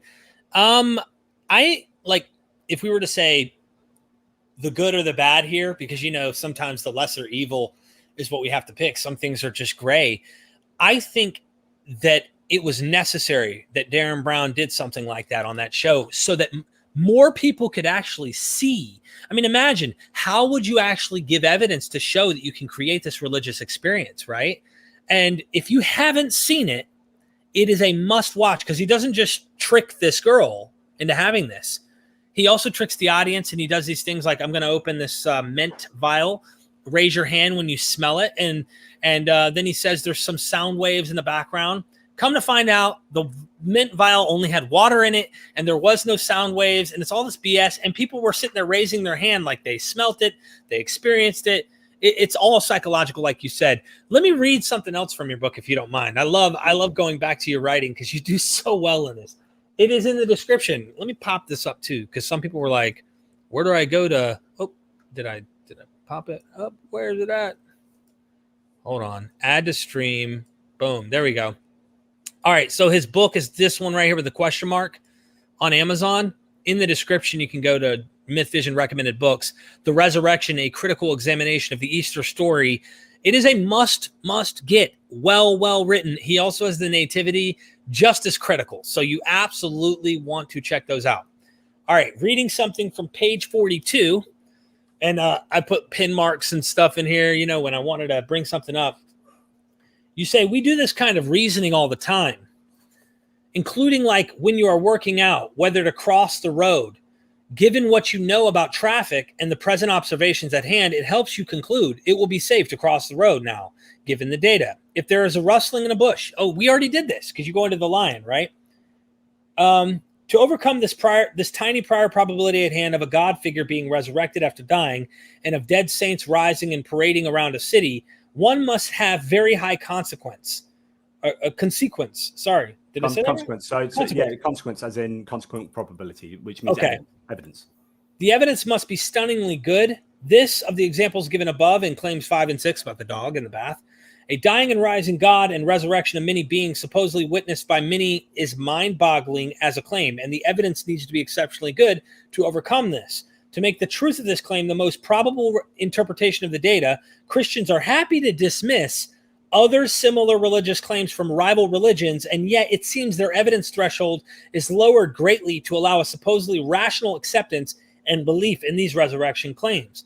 Not only do we not have video evidence of the resurrection claims, but we have no independent attestation. One would expect this given that supposedly 500 plus people at one time, according to one source, witnessed a risen God, and yet there is absolute silence, where one would expect to have evidence and voice. If we do not have it, then this absence of evidence is evidence of absence. Sometimes Christians claim that this does not follow, that there's usually the idea and claim that because you don't have some evidence for something happening, it doesn't mean it didn't happen. But as you will see here, this is not always the case. I will return to this point in chapter 8, and we're going to get to that at some point. Absence of evidence is evidence of absence when you would expect there to be evidence. For example, and this is really important because Christians do challenge this. So Paul, for example, says very little about anything about Jesus that's particularly useful in terms of details and data and historical foundation, right? And so we say, well, there's a silence in Paul. What does that tell us? It looks like it was all kind of made up from Mark onwards and embellishing. And Christians say, no, it's rubbish. Just because there wasn't evidence, it doesn't mean it didn't happen. So, for example, I might claim that next door was burgled. But then you look at the house and doesn't look burgled at all. So just because there's no evidence for it doesn't mean that it wasn't actually burgled. They jimmied open the window and they got in without blah, blah, blah. But I should be able to find out the data about that to find out that it was actually burgled, right? I can do the verification of that claim. Problem with the history is you can't really readily do that. Mm-hmm. Now, the big problem, though, is where you would absolutely expect evidence, and there is none. This is actually evidence that the claim is false. So, for example, Derek, yesterday in your hometown, there was an earthquake 7.5 on a Richter scale, right? And you go, okay, that's an interesting claim. So what you do is you look out the window, you go around your town. There are no buildings showing any signs of damage. Everything is intact. There's nothing on the news. And there's no news reports talking about this. You speak to all your neighbors and all your friends in the area. Nope, I didn't feel anything. You didn't feel anything. So therefore, because there is no evidence where you would expect it, so such a big claim like there's an earthquake 7.5 on a Richter scale in your town, the fact that there is no evidence for that claim is actually evidence against my claim being true. Now, does that make sense? Yeah. Because you're making an if I were asking you to prove a negative, that's not possible. But since I'm making an affirmation and there is no evidence to back that other than my affirmation, which is the Bible. And then we're going to get into the nitpickies about this whole claim. Like you talked about the 500. Like, why didn't others within the 500 that were witnesses write accounts about this? Wouldn't you think they'd figure something out? That. If you'd literally seen God, right, you would be like, "Whoa, let's shout about this." And so we'll talk about this with the guards who instead of this happened in the Exodus, right? The Egyptians have been like murdered. God through Moses has said X, Y, and Z, had all these crazy miracles happen. The Egyptian entire army gets destroyed. Blah blah blah. This happens over all this time, and the Egyptians don't believe in God, right? They're like, not only is there no evidence, but actually they don't even change to believing in God. They're like, no, we're just going to carry on just believing in our pagan deities for literally the rest of history until like Judaism becomes a major thing 1,000 years later. And so what I call this, that's slightly different, but the fact that they didn't change their opinions, but I call this disconfirmation by silence. So it's like you can't prove it didn't happen, but it adds towards a probability that it didn't happen.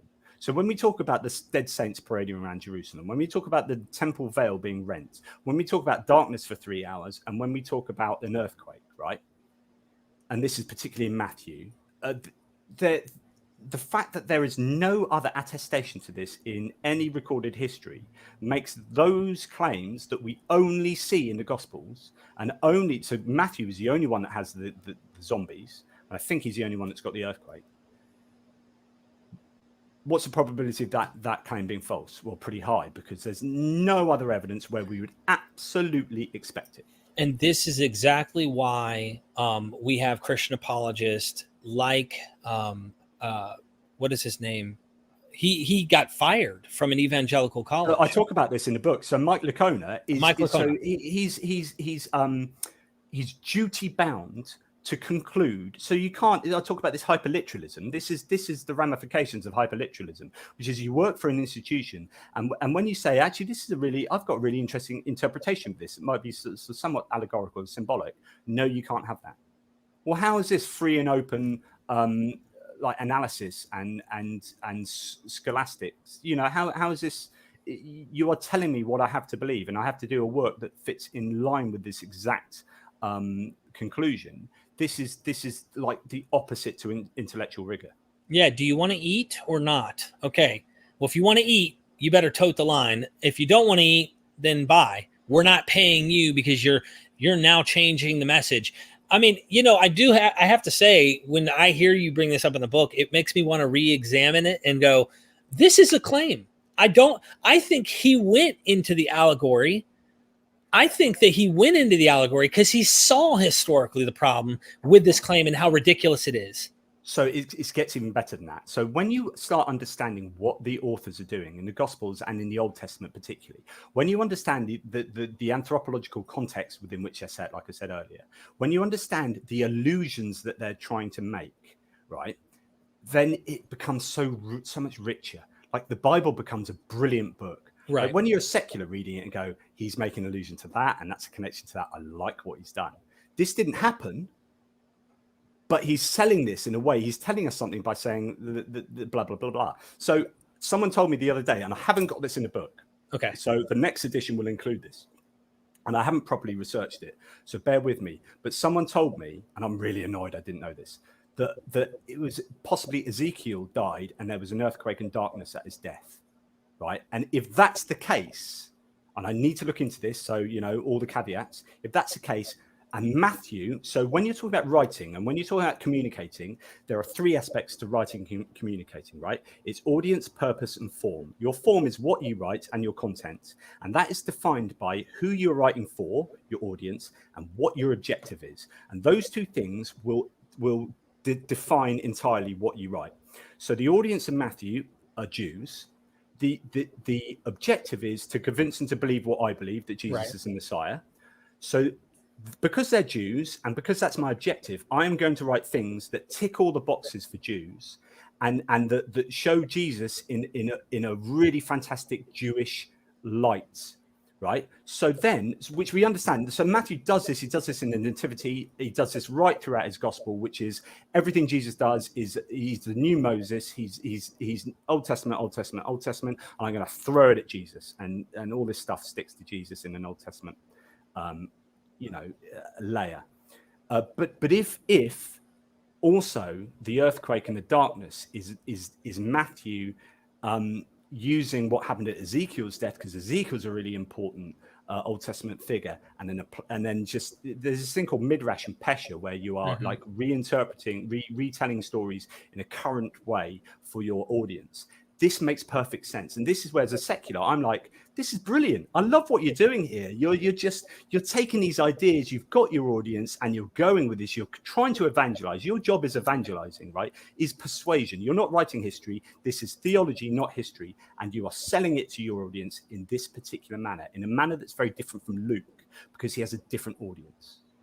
I think that's fascinating. And if he's using this pesher mimetic connection here, which I definitely don't discount that. I mean, it's obvious he's the new Moses, all this, taking it from an already existing narrative. So when people talk about, is the New Testament fulfilled in the Old Testament prophecies? It's like, dude, we could produce a writing right now and do this to the New Testament. Yeah. Are you going to say this is God inspired because we now have intellectually well-written, poetic authors who know how to use New Testament scripture and apply it to a new book and say, well, the prophecies... Does it make our new claims true? No. Exactly. It's very simple. I'm not going to say simple to produce. You have to be obviously educated in a way that could do this. It's They're amazing. very smart guys. They do an amazing job. Right. I'm not trying to downplay it. I'm just saying there are better explanations than this is literally true. Yes. And if he's hijacking at the death, there's this earthquake and this and that. He's using it theologically and literarily. Like, this is no wonder scholars are going, we can't pinpoint this this eclipse you guys are talking about. We can't pinpoint this thing. And if it was, and I'm granting historically that something happened around the death of Ezekiel, let's say this guy in the Old Testament died, and now you just ripped it out of its context and applied it, you shot Jesus in the foot. Because now we can go back and see, oh, well, eclipses didn't actually happen that day, or there wasn't an eclipse in that time, or whatever you want to say. I mean, it's like silence. Yeah. It's silence. So real quick, I just want to plug my friend, Dr. Kip Davis, Hi, everyone. I'm absolutely jacked about McDowell documentary premiere tomorrow. I hope everyone checks it out. We are definitely going live tomorrow at 4 p.m. here on MythVision as a post-live show discussing the documentary that Kip Davies has produced that will go and be premiered tomorrow. Don't miss it. Subscribe to his channel. McDowell's testimony has been mythologized just like Jesus. I mean, maybe not to the extreme of Jesus, but you want to watch the documentary. Trust me. Dr. Kip does a fantastic job. I'll be there, and then we'll be doing the live after that. So I just want to give that short plug. But would you like to add anything in particular to that? Yeah, so I suppose it's now time to look at the sources, right? So there are extraordinary claims. What are our sources? Paul, to start with, and then the Gospels. So let's have a look at Paul, right? So Paul is the earliest source of Jesus and the earliest source of the resurrection claims, okay? Here is what Paul says about the resurrection, okay? For I delivered to you as of first importance what I also received, that Christ died for our sins according to the scriptures, and that he was buried, and that he was raised on the third day according to the scriptures, and that he appeared to Cephas, then to the 12. After that, he appeared to more than 500 brethren at one time, most of whom remain until now, but some have fallen asleep. Then he appeared to James, and then to all the apostles, and last of all, as to one untimely born, he appeared to me also. So interesting that he had a vision. This is well after Jesus ascended to heaven, obviously. You know, this is many years later, and he has a vision of Jesus, and he's including that in the appearances. So is that to say all the appearances could have been hallucinations? And we can talk about the difference between hallucination and visions later. But the idea is that that's interesting. He's also saying according to the scriptures, according to scriptures. So he's receiving his data about Jesus from the scriptures, and also from what people have told me, but none of it's firsthand. But what do we not have? What do we not have is he says nothing about the empty tomb. He says nothing about the burial. He says nothing about the resurrection apart from very general terms. And there is a massive absence of evidence where we should expect it, right? So he is writing to the Corinthians here to convince them of certain aspects of the resurrection, right? We know this from the first letter to the Corinthians, second letter, blah, blah, blah. This would be the perfect time to throw in, and I know this because this person told me, and I know this because there was an empty tomb, and I know there's an empty tomb because of blah, blah, blah, and I know this happened because thingy was by the cross when that happened, and this happened there. He does none of that. That's interesting. Yes. Well, one of the things I've heard, obviously his gospel, he says he received from no one. Clearly, Galatians says this. In 1 Corinthians 15, I do want to mention in verse 4, he does say that he was buried and that he was raised, but he doesn't say a tomb. He doesn't say... No, exactly. So yeah. What do we mean by buried? And Dr. Price, of course, has this position. He thinks this is a creedal formulation that is much later or potentially was developed over time. And maybe there's already, this is like the first developments of like mythologizing him into, I don't know. Yeah, so I talk about exactly that, and I use Bart Ehrman, who also talks about this pre-existing creedal formula that exists, and I think that's absolutely on the money.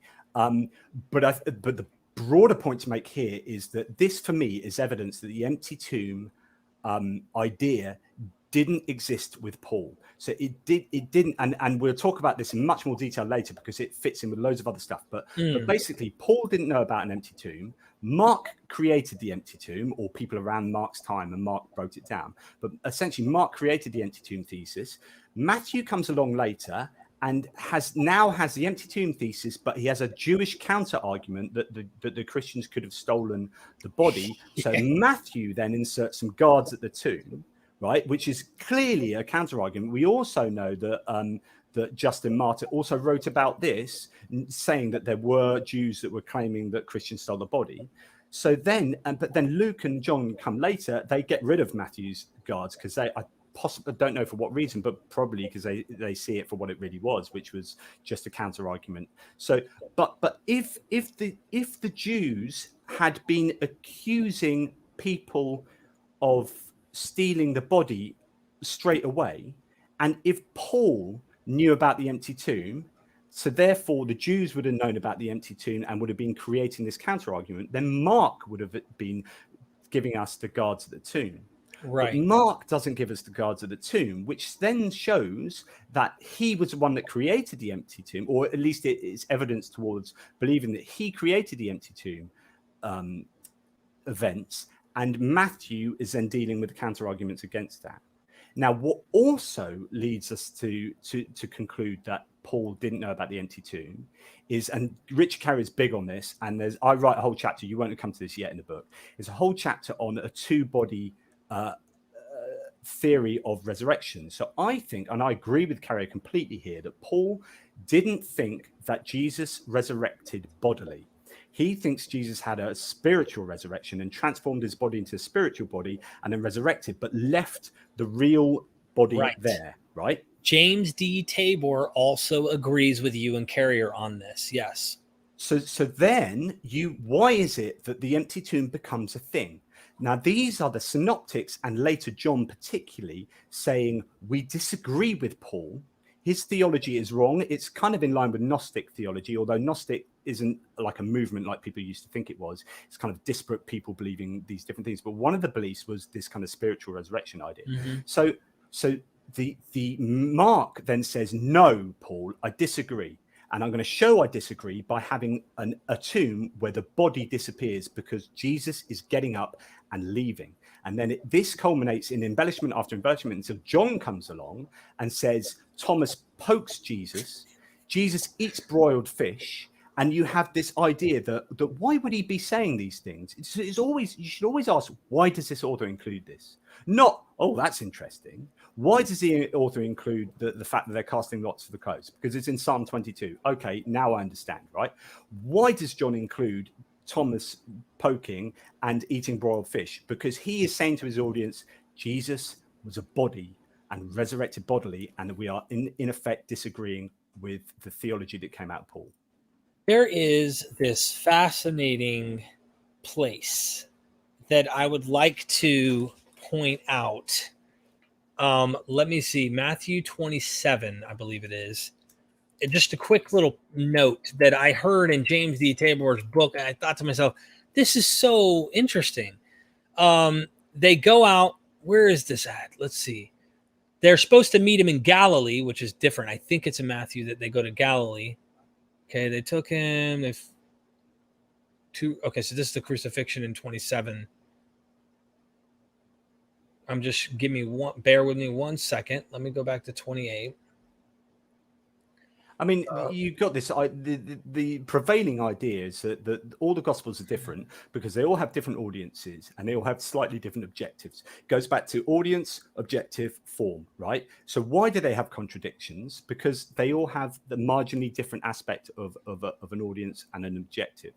And once you understand that, you understand why Luke might be saying this and Matthew might be saying that. So why in the Nativity is Luke appealing to why does he have shepherds and does have no mention of rich, wise people coming from the East? Because he's a Hellenized sort of writer appealing to the bucolic kind of humble farmer type. That he's saying Jesus appeals to the humble, whereas Matthew is more thinking about the Jews and thinking about we're trumping the Eastern religions, and I'm appealing to the more rich and prominent, so on and so forth. All right, I'm showing you this here. I got to screen share this real quick, if you don't mind. I want everyone who's watching to please check out his book. I'm telling you, it is amazing. Pulling up this screenshot that I just took of Matthew, but I figure if someone doesn't have their Bible out, why don't I just go ahead and show them? I did it in the NET, New English Translation. I didn't want to NASB, but yeah, there you go. Yeah, I don't want anyone saying you use the devil's Bible by going to NIV, Right. Here we are. I hope this is big enough. So here he says in chapter 28, so the 11 disciples went to Galilee to the mountain Jesus had designated. When they saw him, they worshiped him, but some doubted. All right, I brought this up before. How the hell are you going to doubt if the presence of the resurrected Jesus is in your face? Like, it's really beyond me to think. And many of them worshiped. You look over at Joe and he's convinced, oh, Lord. And the next guy's like, I don't know if that's really This goes back to that Exodus thing about you've just had your entire country decimated, right? Literally the firstborn children and cattle and locusts and Nile blood, and your army's been destroyed, and there's been pillars of fire and all this kind of stuff, and all the Egyptians are like, yeah, no, I'm not sure that God Yahweh exists. Actually, I think I might just carry on believing in old, Set and Osiris. Thank you very much. But hang on, where have you been? Half of your country's dead. Yeah. Yeah, exactly the same. Oh man, there's so much we're going to get into the details he goes into in this book. I will try, because Richard Carrier gave such a positive review of your book on Amazon. I'm going to talk to him about potentially, when we're done with the series, having a episode where he joins us and we can dive into your book and have fun on the resurrection and the apologetics and stuff that he's dealt with. I worked quite closely with him in particular the burial aspect and the understanding of Jewish law. So Carrier's got a phenomenal encyclopedic knowledge of that, well, of the whole resurrection actually, but particularly in this sort of death and burial area. And he was a really good. You got to get this, everybody. This is the book that I'm reading. I say that because right now, this is episode 1. We're doing a series, deep dive. If you send someone the series that is willing to consider evidence and consider what skeptics think and why we don't accept the resurrection is true, from one who absolutely believed. I've got testimonies on YouTube of me at churches sharing my testimony as a believer. I had a whole YouTube channel devoted to the idea of the sovereignty of God and his salvific power in my life and blah, blah, blah, the whole nine. Like, I'm over here as a skeptic and I'm telling you, read the book. Get the book now, because right now we're only at like page 67, right? The first. And I know you're going to talk about one thing I'd like to hear is the David Koresh. I mean, I don't know how much time we've got left, but I'll talk about. So that's Paul. So my point about Paul was that he's the earliest source, and he tells us virtually nothing that's of use, that's of historic use, particularly. He makes a couple of bare assertions, like Jesus is buried and is resurrected. Right there, you go. That's but what is he buried? Like, is that like a regular grave? Who was there? Yeah, who was there? What happened? Was there an empty tomb? All this. So then you say, okay, now let's look at the Gospels, because remember what we're looking at is extraordinary evidence requires extraordinary claims require extraordinary evidence. Is this extraordinary evidence? Paul, no, it's not extraordinary evidence. He says, I got most of my knowledge from scriptures and from personal revelations, and he's then not giving us any detail. So this is not good evidence. So now let's look at Mark. Mark is writing. Now, you will have people who disagree with what I'm going to say, right? People will disagree on what the chronology of the Gospels were, but I will lay out what I think is broadly the case, which is Mark is writing first, sometime after 70 CE and the destruction of Jerusalem. Matthew writes next. Luke writes after that, because I think if you've had Steve Mason on, have you, talking about stuff? I think Luke is accessing a bit of Josephus. So I think actually now I've changed my mind to think Luke is later than Matthew, and John is right out. Right? Okay. So you got your synoptics, and then you got John, and that's a chronology. And Matthew's probably 85 onwards, Luke later than that, and John in the hundreds. Okay. Broadly speaking, we can argue about the finer details there, but that's your chronology. The important thing is they are all codependent. That's not, Christians will tell you you have 4 independent sources for the resurrection account. No, you don't.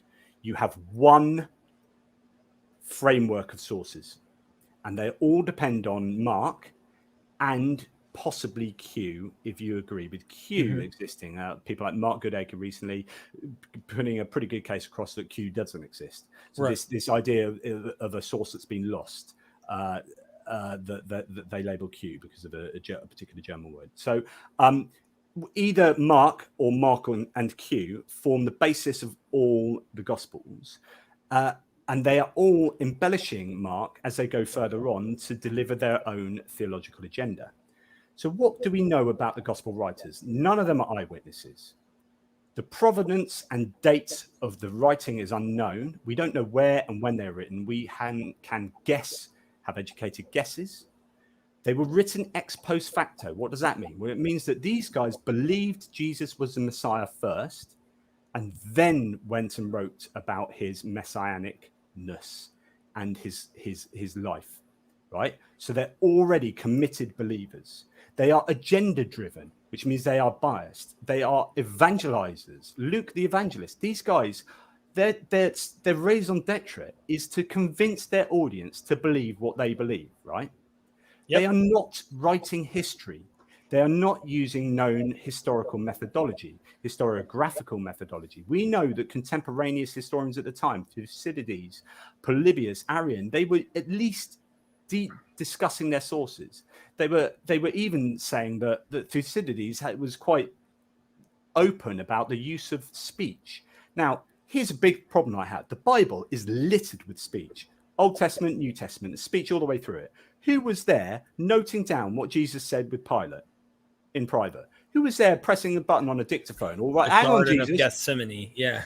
Just wait there. I missed that last bit. I just go over it again. I just need to chisel it out of stone a bit quicker, or whatever. Do you know what? It's ridiculous. Yeah. So anytime you've got speech in a supposedly historical book, alarm bells should be going. Alarm bells should be going off. That speech is not historical. So you have it's written in Greek. They're written in Greek and not Aramaic, which is Jesus' own language. That whole list of issues that I have should lead you to conclude that these are not good quality sources. And then you've got Mark even finishes he doesn't even have any ascension appearance narratives or the ascension. His finishes at Mark 16:9, isn't it? So after that, yeah. So 9 onwards is in most Bibles, it's in brackets, which is to say that we know this is an interpolation, a later addition to Mark. So that's got to tell you something. And then later on, though, those interpolations are embellished. Just very poor evidence, really poor evidence, which leaves me to talk about this David Koresh kind of analogy. Is it okay to share that? Yeah, and I want to let Mr. Monster know, I'm going to get your question here. If you guys have questions, we're going to wrap up after David Koresh. I'll take your super chat questions and ask Mr. Pearce here, and then remember part 1. I'll make sure you guys see the screen for the book too soon. So thank you for the super chats.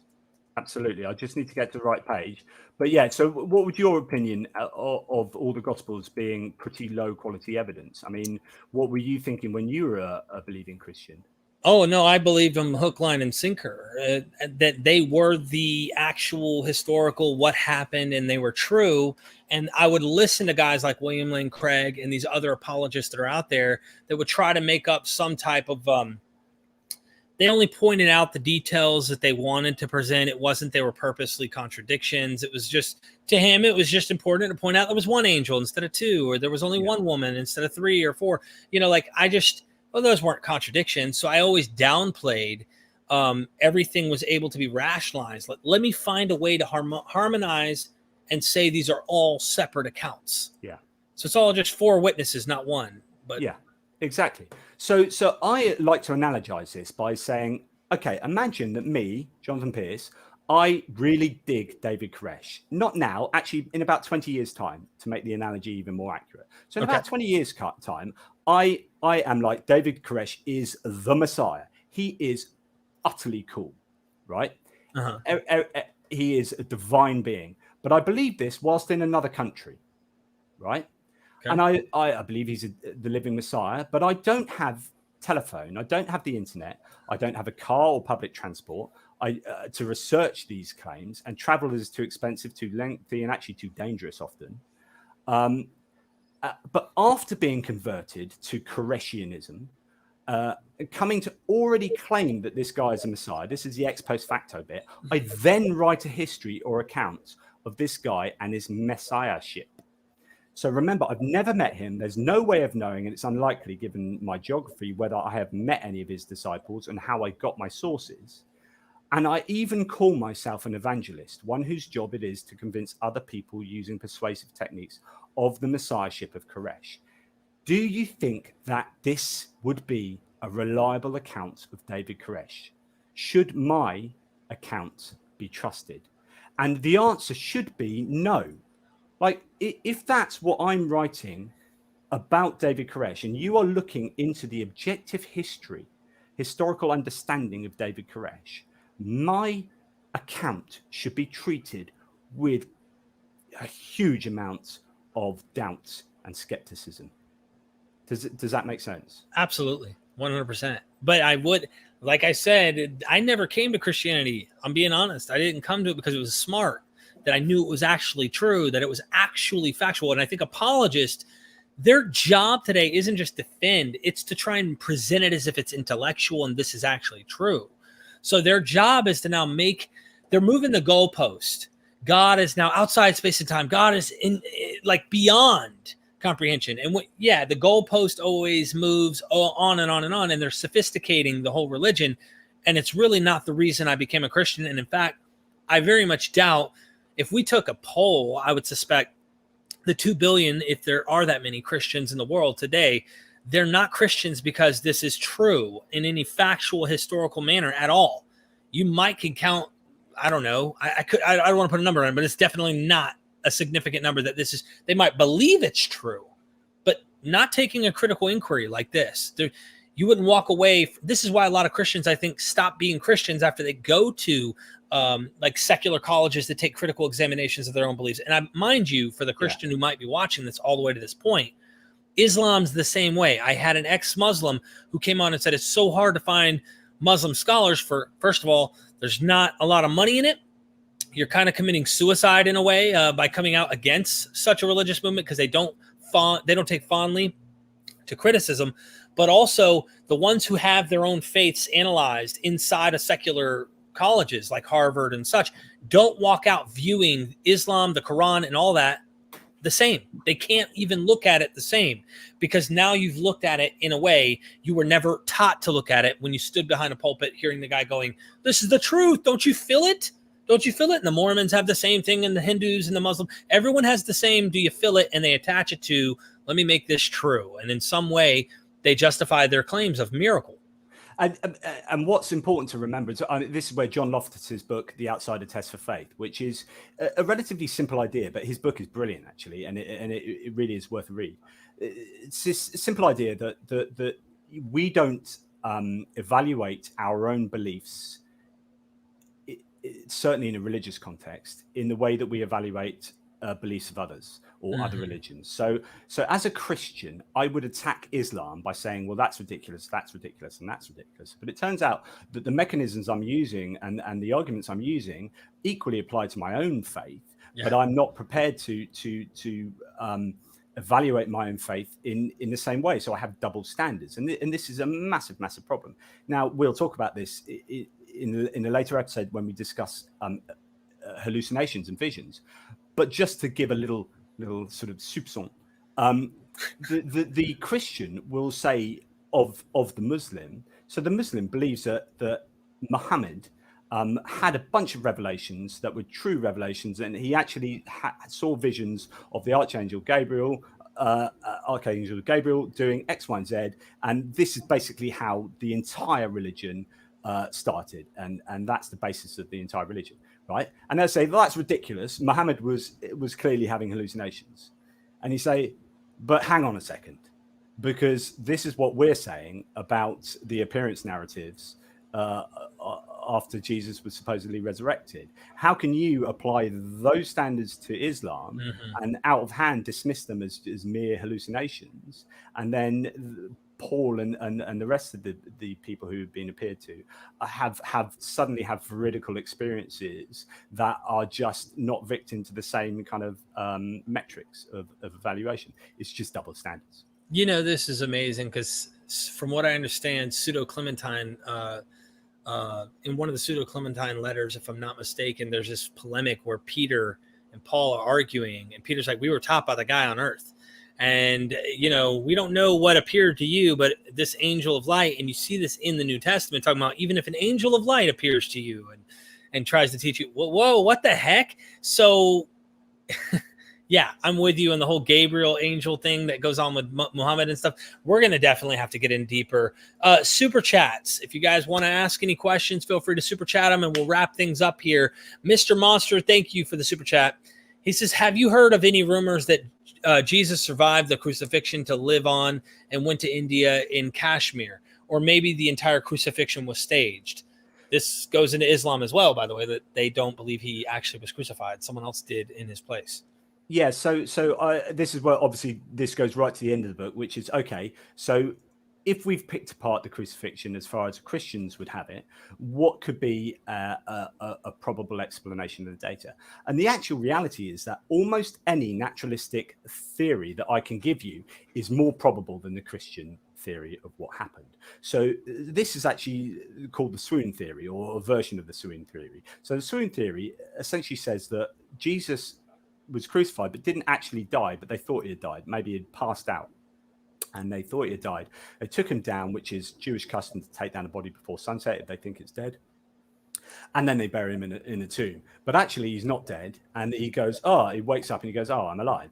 So as improbable as that might intuitively appear to you and I, because I'd say, well, that's improbable. That probably didn't happen. It's still more probable than a God-man spirit raised and did and X, Y, and Z, X, Y, and Z. There's still, we have, all you need to say is how much evidence do we have of people who have been thought to be dead but ended up not being dead? And if you can think of 10 cases, 100 cases, 1,000, probably 1,000,000 times where people have actually, I thought he was dead.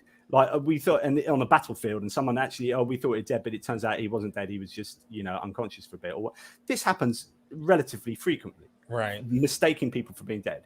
So therefore, the prior probability is actually a hell of a lot higher than how many times have we experienced a God-man spirit dying and resurrecting and blah blah blah blah. Right. So I don't think it's likely, but I think it's more likely than the Christian theory. Now, I haven't looked into the theories that then take Jesus as then going and spreading the word in India and places. And I know there are quite a lot of theories about that. I haven't looked into them. I do apologize. Maybe you, Derek, know a bit about that. But as far as it being staged, it could have been staged. I mean, what you're trying to do is you're trying to look at the data that you got from the Gospels, and you can try and fit as many theories into that. What you might want to do is look for positive evidence of that. Yeah, I think you're right. Like if we were to weigh it on the scale, so to speak, and we had a choice, and the choice was he somehow survived, or there's a mistaken thing here, or the swoon theory where he's drinking some type of thing that knocks him out, and he goes into a tomb, survives, and comes back, whatever. That's still more probable than the dead rising. Whereas there's still the idea, though, that this guy actually died and just didn't rise at all, but was believed to have. And that's a whole nother thing we're going to get into as to this spiritual resurrection, I think, that Paul has in mind. And then the Gospels take it into more of a concrete resurrection over time. But it'll be interesting to hear both sides. I'm going to see Del C. Allison, a New Testament scholar, Dr. Del C. Allison. So he's just written on the resurrection, hasn't he? So, yeah. I see him next month, but he knows how to play back and forth. And one thing he did say was he thought if you put a skeptic hat on, that the body being stolen and potentially used, this, I know it sounds crazy for him to even say this, but he said during this time there were people who would use dead bodies for magical incantations, and that his body might have been taken and used in some type of witchcraft type incantation, and some grave robbers is still bodies. So that's something he thinks, right? That's granting that he was actually laid in a tomb, and that he was actually, you see what I'm saying? So there's and I want to take a magnifying glass as we go as to different ideas. Like if we grant that he was in a tomb, how could we naturally explain? If we don't, Sure, because what we'll come to is the fact that my theory would be that he would be stoned, because actually that's the precedent for people who committed that kind of crime. So blasphemy and treason as the highest form of crime, you would never be given a dishonorable burial. So you wouldn't be, Joseph of Arimathea would not have put him in an empty tomb, because criminals' bodies literally defile the earth. The righteous cannot be buried next to a criminal. So that would never happen. He would likely be stoned, hung up on a post. Which actually we've got evidence within the Bible of being, of Jesus being taken down from the post, from the tree or whatever. So later on, and so that I would have thought that would have happened, and he would have been buried in a criminal's grave complex. And then after a year, a family can come by and take the bones away because they've been ritually purified after a year. And then they can bury them in their own sort of family tomb then, if they so desire. But that's what would have happened. So I don't think an empty tomb featured at all, but we will talk heaps about an empty tomb. Yeah, I'm looking forward to it. Ladies and gentlemen, my friend Brute Facts Podcast, Eddie, thank you for the super sticker, my friend. Go check him out. Subscribe. You know, he says, I'm Christian approved, right? Now, he's not your typical Christian, though, okay? But, you know, I got to say, man, Eddie, you're a cool dude, for real, and a good friend. And Eddie would totally disagree with me at the end of the day on this. But, yeah, go subscribe to him. Go check him out. You'll probably see more discussions from skeptics. He's had Dr. Price on, Richard Carrier. He's Graham Oppie. Like, it's like he likes interviewing atheists more than he does Christians. So you got to like a Christian who likes to do that. I really do. Yeah. Thank you for that, man. I appreciate it. With that being said, let me give everybody one more time a shout out on what they need to do. If they're interested in following along, go get the book. You can get it on ebook, paper, whatever. We're only on page 67 right now. And we're going to go through this entire book in a series of videos here on this MythVision YouTube channel. He has practically 302 pages. We're 67 pages in. This is the first episode, and we're going to get through the whole book. I'd love to see you guys read in advance and say, hey, we're going to read and try and know where Derek and Mr. Pearce are going to go in this episode. But you guys, really, there's so much we can't cover that he does cover in the book. This will be a great way to go if you just can't afford to get the book. But this book is full of knowledge, full of insight, awesome information. I really ask you guys go check it out. Down in the description, you can get it at his publications, down in the description as well, where he has his blog, and keep track of his article. He writes all the time. So you guys make sure you check that out for sure. And if you guys want to help me out, and not only help me out, you can maybe help yourself out on appearing on camera. I'm going to interview scholars, like I said, Del C. Allison, Christian New Testament scholar. He's way more critical than typical Christians. He does not fit in line with apologists in his ways of thinking. He goes where a lot of apologists will never go. I'm interviewing him next month. I see Richard Carrier in about 10 days. I'm going to be in California interviewing Dr. Richard Carrier and Dr. Dennis R. McDonald in person. I'm taking questions from those who are Patreon members of MythVision. You could shoot me your questions, and I'll make sure to record them on camera while I'm there. You can end up on a high-definition camera with your name shout out, asking your question to these scholars, and then, of course, it'll be published onto the Patreon early for everyone who's a patron. Down the road, it will find its way to the light outside of the tomb. It will resurrect out of Patreon and enter into the YouTube world. Now, that is a fact. It is not requiring a miracle for that to happen. I'm letting you know. But you also get early access to everything. You guys can private harass me if you want on Patreon. Ask me questions, whatever you want to do. That's a way to help me survive and keep doing what I'm doing. And there's hundreds. I could hit load more, but I'm not even going to waste my time. Hundreds of videos that are not there for the public to see yet. They're all on Patreon. Seriously. Thank you. Do it. Tux TV. Thank you. Looking forward to part 2. And then me and you will talk off air when we get to knock out part 2. But I love this. It's it's been a real privilege. So thank you for the time, and thank you for the plugs and all the help. That's phenomenal. I was wondering, and I know we've gone on long enough. Probably people are slitting their wrists through boredom of listening to my voice. But I wanted to, because mentioning people like Carrier, I want to say that I am a Jesus historicist, right? Whereas people like Carrier are mythicists, and in fact, David Fitzgerald, who wrote the foreword, is a mythicist. But here's the thing: I don't think there's really any meaningful difference between mythicism and my kind of historicism. So what I think is that Jesus existed, but this is all we can know about Jesus from the Gospels. 1, he was called Jesus of Nazareth, so he's probably from Nazareth. 2, he was executed in Jerusalem. That's it. So the entire rest of the gospel narratives that are built up around Jesus are effectively mythological. They are legendary embellishment. So that tiny kernel tells us very little about Jesus. So in other words, the difference between, say, me and Carrier is actually very little. because we both agree that the Gospels are not telling the truth. Okay. Mhm. And as far as my historicism is concerned, I'm probably 60-40, right? I'm not going to die on that hill. I read Carrier's work really with great interest, and I'm not like an anti-mythicist. I'm like, yeah, mythicism could be a thing, actually. Like where Carrier's 60-40 sort of mythicism, I'm 60-40 historicism. But I think it's mine's 33%, or I yeah, can't yeah, remember, actually it something is. Yeah, like that. 33, 67, like 2/3, 1/3.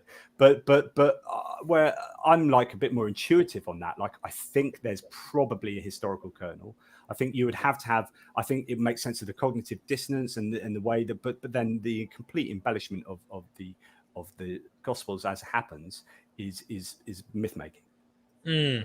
Interesting. I would like to add to that character, whoever he was, and I actually side with you right now on this. I'm taking a course with Carrier to try and like reevaluate the question, just because I never know. Maybe I'm missing something. Maybe I need to just shut the hell up and say, all right, I can't know. I don't know, you know, which ultimately I don't. I'm just saying I lean historicist for many reasons. This guy that named Jesus of Nazareth, that was most likely crucified, must have been very impactful to a small cultic group of people. So whatever he did or said, I would say he was very impactful to them in some way that they couldn't. Cognitive dissonance required them to latch on to him and not let go of him, like maybe Judas the Galilean or some of these other messianic claimants that didn't actually succeed. So I don't know. I add that to my list, if that makes sense. Yeah, and I'd love to hit you, but I will leave it for the next one, which is John Dominic Crossan's view of how the Gospels were created, based on exactly that, and he maps it out. And there's such a good quote about his work that just maps out how the Gospels were written. It's just brilliant. I hope everyone hasn't bled out from slitting your wrist on that. Get those Band-Aids on. Love you guys. Never ever forget, we are MythVision.